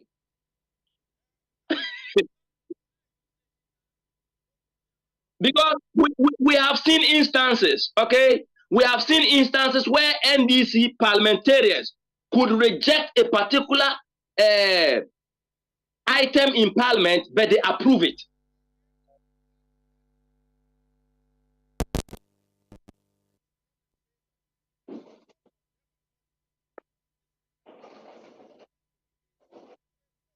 Odike. Oh, network here. Mansa Musa, I disagree on that. I can hear you. We can hear you. Musa, Okay, Mansa Musa. I can't believe a member of the party is speaking all out. the leaders. I'm highly disappointed. Odike is right on the Odike. Yes. I'm saying that take it away. Somebody is saying someone who is a member of NDC, he himself is saying both parties are useless. So what do you say, It's Odike? true. Partisan democracy is not good for Ghana. I have devised a system of governance which operates without partisan engagement. We will elect our leaders, but we're not on partisan lines. When Ghanaians are able to accept this philosophy, Ghana will be a better place to live. Look, all the structures, the police administration, electoral college is created within this new philosophy. IGP will be elected by the police administration. Chief Justice, their promotion, everything will be done by the judicial service. Parliament is the candidates will be voted into Parliament on not on partisan lines. Brilliant idea. Wait, Odike. Mr. Kwesi Hello, Mansa Musa. Hang on a second. Can I come in? Hang on a second. Let's see. Yeah, I'm here, Mansa Musa. Chamakwa, what do you say to that? Because Odike is proposing union government. Yeah, Mansa Musa, thank you, Odike. You know, I've said this, and let me repeat it. Oh. Musa, I will support any group that is ready to make sure that we fight for independent institution, Mansa Musa. Mansa Musa, the vision of Kwame Nkrumah was to get United States of Africa. So Ghana, as a pace setter, we need to make sure that our democracy work. We should make sure our institutions work, Mansa Musa.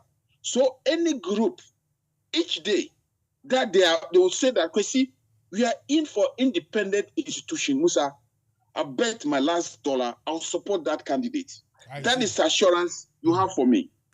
So do you also agree that both the NDC and MPP are useless? Well, my NDC brother who said that, don't worry, I will look for him. He told me he's from Milton Keynes. No worries. I won't even throw more light on it. No, wait. You don't have the floor. Let me finish. What is his name? His name is Seydou Salifou. Yeah, Seydou Salifou. My name is Chamanakwa. You know, I'm contesting for the chairmanship. Chamanakwa. Yeah. I'll get your number and I'll give you a call. Then no problem. You have a chat, please. Kwesi, all right. Kwesi, are you threatening him? No. Salifou is a prime NDC member. Musa, as a leader, everybody matter in NDC. Don't worry. Salifou has opinion he has shared. Me, Kwesi, I will engage Salifou to find out exactly what made him said so. That is what I'll do, Mansa Musa. Some of us were in Holland just about a month ago. We saw what happened in Holland. Okay? When your mama came to Holland. Yeah, okay. Salifou, that issue. Salifou, what happened?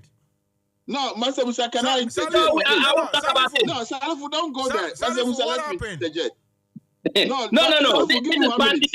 This is an internal party issue. Thank you. Salifou, this is an internal party issue. We can't break that from there. Mr. Salifou, that's very important. Listen, you have said to the people listening that Mansa Musa, you are pulling Salifou to talk. No, what happened? Was it in public? Musa, you are pulling Salifou to talk. Stop. Don't obstruct the program.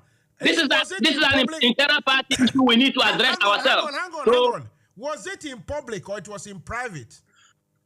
No, this is an internal party issue we need to address. So don't worry. So why do you bring it here if you can't talk about it? No. I just want my brother to understand that, look, we have been following our party from place to place to make sure we don't repeat what is currently happening if we are giving the no. Mr. Salifou, let me tell you something. The accusation flying about. People say, oh, NDC, MPP, they are the same. Don't rely on them. They will come and do the same or even worse. And some people keep defending. Mansa Musa, hang on. I will let you respond, please. Some people keep on defending. Now, we have the case of Ajako. For the past 5 years, he is just obfuscating and he's just bringing us ambiguity as to what happened with Mary. The proper truth is not being told. The same thing NDC people are doing. When there is a problem, oh, it's internal. Oh, we are not going to say it. Oh, it is internal. And so we keep going round in circles. We as Ghanaians, we are all crooked, aren't we? Musa, the question goes to just a second. We are all crooked. Just a second. Let me just ask you a simple question. We are all in UK here, okay? Yeah. Have you one day start to ask yourself, okay, why is it that up to date we've not had our elections in UK here? Well, because we are all crooked people. Crooked. Musa, Just like the MPP. So you see, everybody knows that. Every member of the party knows that NDC, no matter what. This idea that it's internal politics, it is internal problem. Look, I personally, I wouldn't like to come and divulge things I know, whether NDC or MPP. Fair enough. But the idea that people think your originator, your leader, Jerry Rawlings, and the rest of them, who thought that, transparency, probity, accountability, it's not just, it's not just directed to the opposition, but it should be directed to oneself within. You guys don't get it. You guys keep accusing others. No, Musa, I disagree with you. Can I come in? Problem. Look, what happened in Holland, I know everything, but it's not up to me to divulge. If you people think it will help by keeping quiet, fine, carry on. Musa, can I come in? Salafu, let me come in. Mansa Musa, let me. You see, in every institution, Mansa Musa, they have rules and regulations. Regulations, yes. And Musa, listen carefully. NDC as a political party has a constitution. In human institution, there are conflicts. If conflict happen, how the conflict is resolved is also another thing. Musa, even CPP, Kwame Nkrumah's government, came down because when he was having challenges with his administration, it was caused by his own people. Eventually, people chased Kwame Nkrumah out, which we all didn't like it. NDC as a political party is an institution, an entity, which has an human beings in it. Yes. And there are rules and regulations. I know that there's a lot of rot going on, and it can never I agree. Mansa Musa, when there's a problem, Ghanaians will live with that faith that it can never be resolved. Mansa Musa, going on. Look at them. Look at even the problem with the NDC hierarchy at the top, where the parliament clearly some people have done something very profoundly wrong, and yet the party cannot discipline them because everybody is afraid of everybody. Now who are those? Can you name them? Name one. I name who? Name those that you think that was not correct. Name one. The other time I had a sitting Katia here, I asked him that first question. Did you hear his answer? Which question? Maybe can you refresh about it for us? About the fact that some people have done wrong. And I asked if they were going to be reprimanded, or he thought every case has, like it has calmed down and we should move on. And he decided that it has calmed down, we should move on. Nobody is going to be reprimanded for defying party orders. In a very strict look, here conservatives, you make the mistake, they punish you. But Mansa Musa, and this as a political party, individuals have been punished because you see the constitution. What it does is that when somebody goes against the party's rules and regulation, anti-party, there is a discipline processes. Even Koko Anyidoho. Listen. Let me finish, please. Do you know that Koko Anyidoho was a strong member of the party, and he was disciplined? And there are some individuals within the party who has been disciplined. So don't make a blanket statement. I will still make the point that they cover up, and the Katasumu Muaso is everywhere. It's not only in the MPP, it's in the NDC as well. And it's a Ghanaian disease. It's a Ghanaian problem. It's not only so Musa, one day in your program, some of us were waiting to come and do your program. Before I realized you had a problem and you have to suspend the program. Yes. It's part of the conflict in equipment. Conflict That is not to say that, that is a cover-up. Look, It's not a cover-up, Musa. We have a disease. If you don't Musa, accept don't it worry. because it's your party, fine. No, Musa, don't. I think, like I Mansa told you, Musa. listen, and this as a political party, irrespective of whatever challenge we went through Holland, the matter has been dealt with. Have From you the been dealt party with? point of view. No. It has not been. Because I know it has not been. Anyway, Mansa Musa. Joseph, Mr. Joseph Nkrumah, quickly, I need to finish. Yeah. Okay, Mansa thank you so Musa, much. And I think I'm out for now. Thank you, too. Mansa Ask Musa, Salvo to contact me, please. Thank you. I think I've gotten your contact, please. I think as Ghanaians, we need to be sometimes a bit honest and accept reality.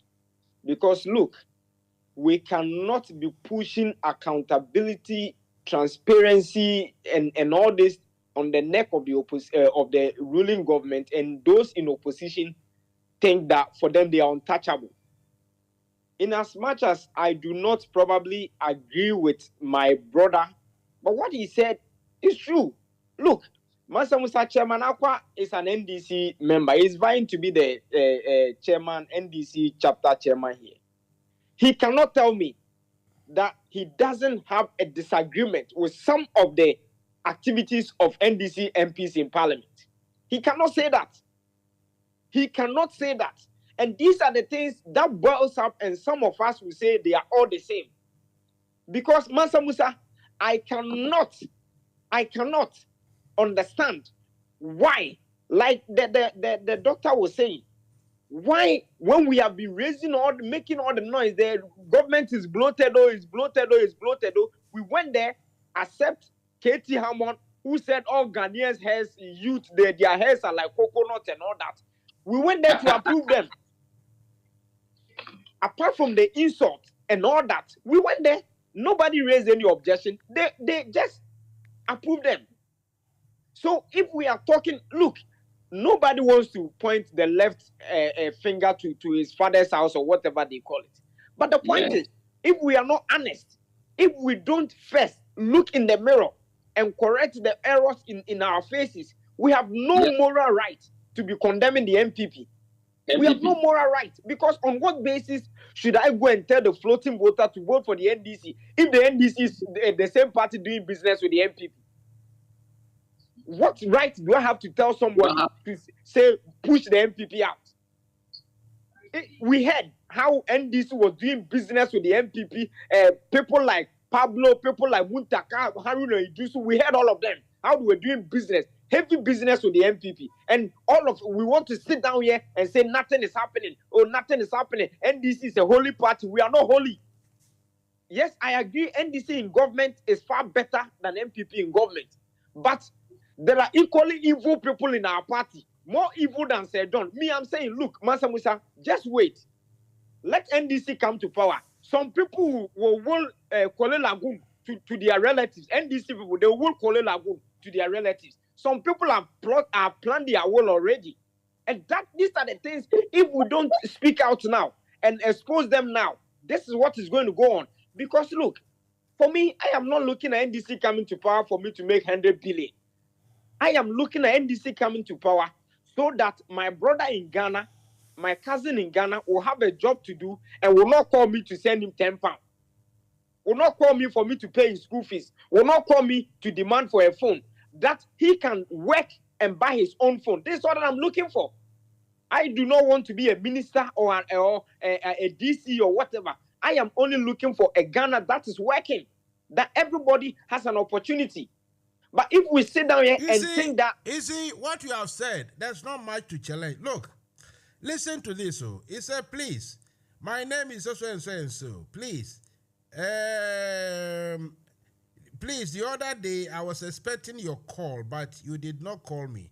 So, for me, I've forgotten a little bit. So I said, remind me, what was it about? Then he goes on. Please, I may say my junior brother who completed SHS in the year 2022 and had aggregate 17 is still in the house without no help. So this is the reason I want to talk to you. You say, it's all about, like you said, this one calls you money. This one calls you, even people you don't know. They see you sitting on the screens like this, thinking, oh, let me try my best. Some people are very cynical, but many people really need help. So exactly. I totally agree with you that, look. Exactly. You know, for what is worth, some people have become, how do I say it? You know, they have become party dogs.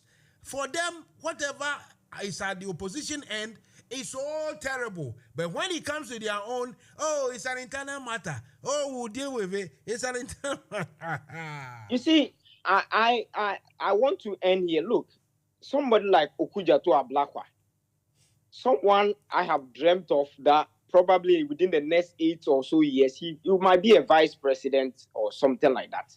But you see, I cannot talk about Cecilia Dapa without talking about Okujato having some millions of cedis in his car, taken to a washing bay. It is not to do equalization, but you see, we give the weapon to the NPP to do what they are doing because we have done it before. You see? Okujato, that time from university, where would he have gotten the money if he was not in government? And are you telling me if Okujato had that money, his personal money that he worked for, would he put in his car boot to take to a washing bay? Look, sometimes we need to be honest. Let us call a spade a spade. Let us rebuke ourselves. Let us cleanse ourselves, purge ourselves first. It is Ghana we are building. We are not building a political party. The more we are so inclined to our political party, that is why MPP will also be so inclined to their party. You don't make your own an internal matter and expect MPP man to come and condemn Cecilia Dapa. That one too is an internal matter. They will sort it in their own political party. If Akufo-Addo is renting a private jet, it's an internal matter. I need to go home. I thank you. Thank you very much, Mansa Musa. The hypocrisy is too much. The hypocrisy, the dishonesty, and lack of integrity is too much. Too much. Thank you. Yeah, Ghana na sana be you. Ghana na nyade be you because ye na yem pen of credit. Ye party beba power. That is all that we are looking for. No friend ye nka. Obi a hwe say and this beba power man na wenya ministerial position na wape sika ne bottom. That's all. That is what I'm saying. Me say ye wa end this ba kole lagun e be you obi well. Na obi well. Thank you. America and Asia. I don't like the Kolebo. I will will a whole town. I was born in Burma camp, so I will will the whole Burma camp to my family. Connect our plus 442. Mansa Musa? Yes. You want Burma camp? Yes. Oh, don't worry. That one, even if you don't will, somebody can just give it to you. Thank you. Thank you. All right, guys. Thank you very much. Have a nice weekend. Tomorrow. All right, thank you, Mansa Musa, and thank you for your time. We really appreciate it. Do join me on telephone and when we are not on Zoom. Kindly. All right. Salifo, I like your company so much, so don't let it be the last. Please do join. Thank you so much, whenever you see me here. Thank you and have a good evening. Same. Bye-bye.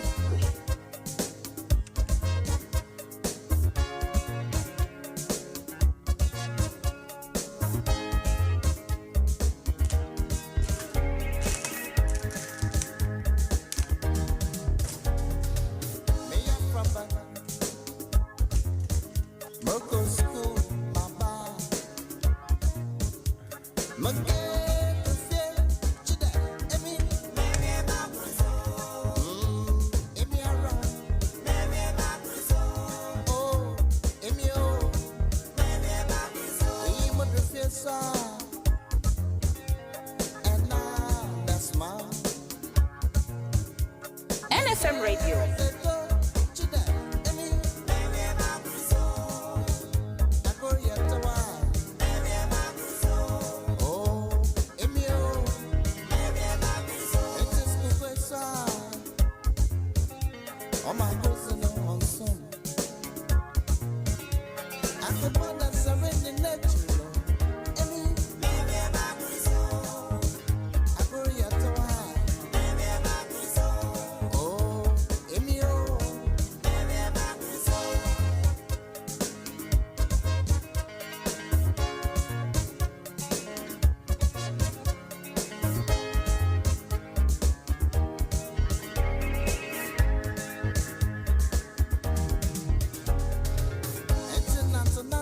Mwara.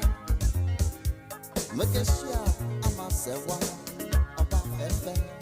Adam, Mama Samadon, Otto Yewe. Yeah, Oba Fefe. Oh, Emiara. It's a more Srama Sawa, Megan Katsna Yo, Engijo, Nebusi, and Ham, Nayaku. Now, Sam, look to Mema, Messi, Emmy.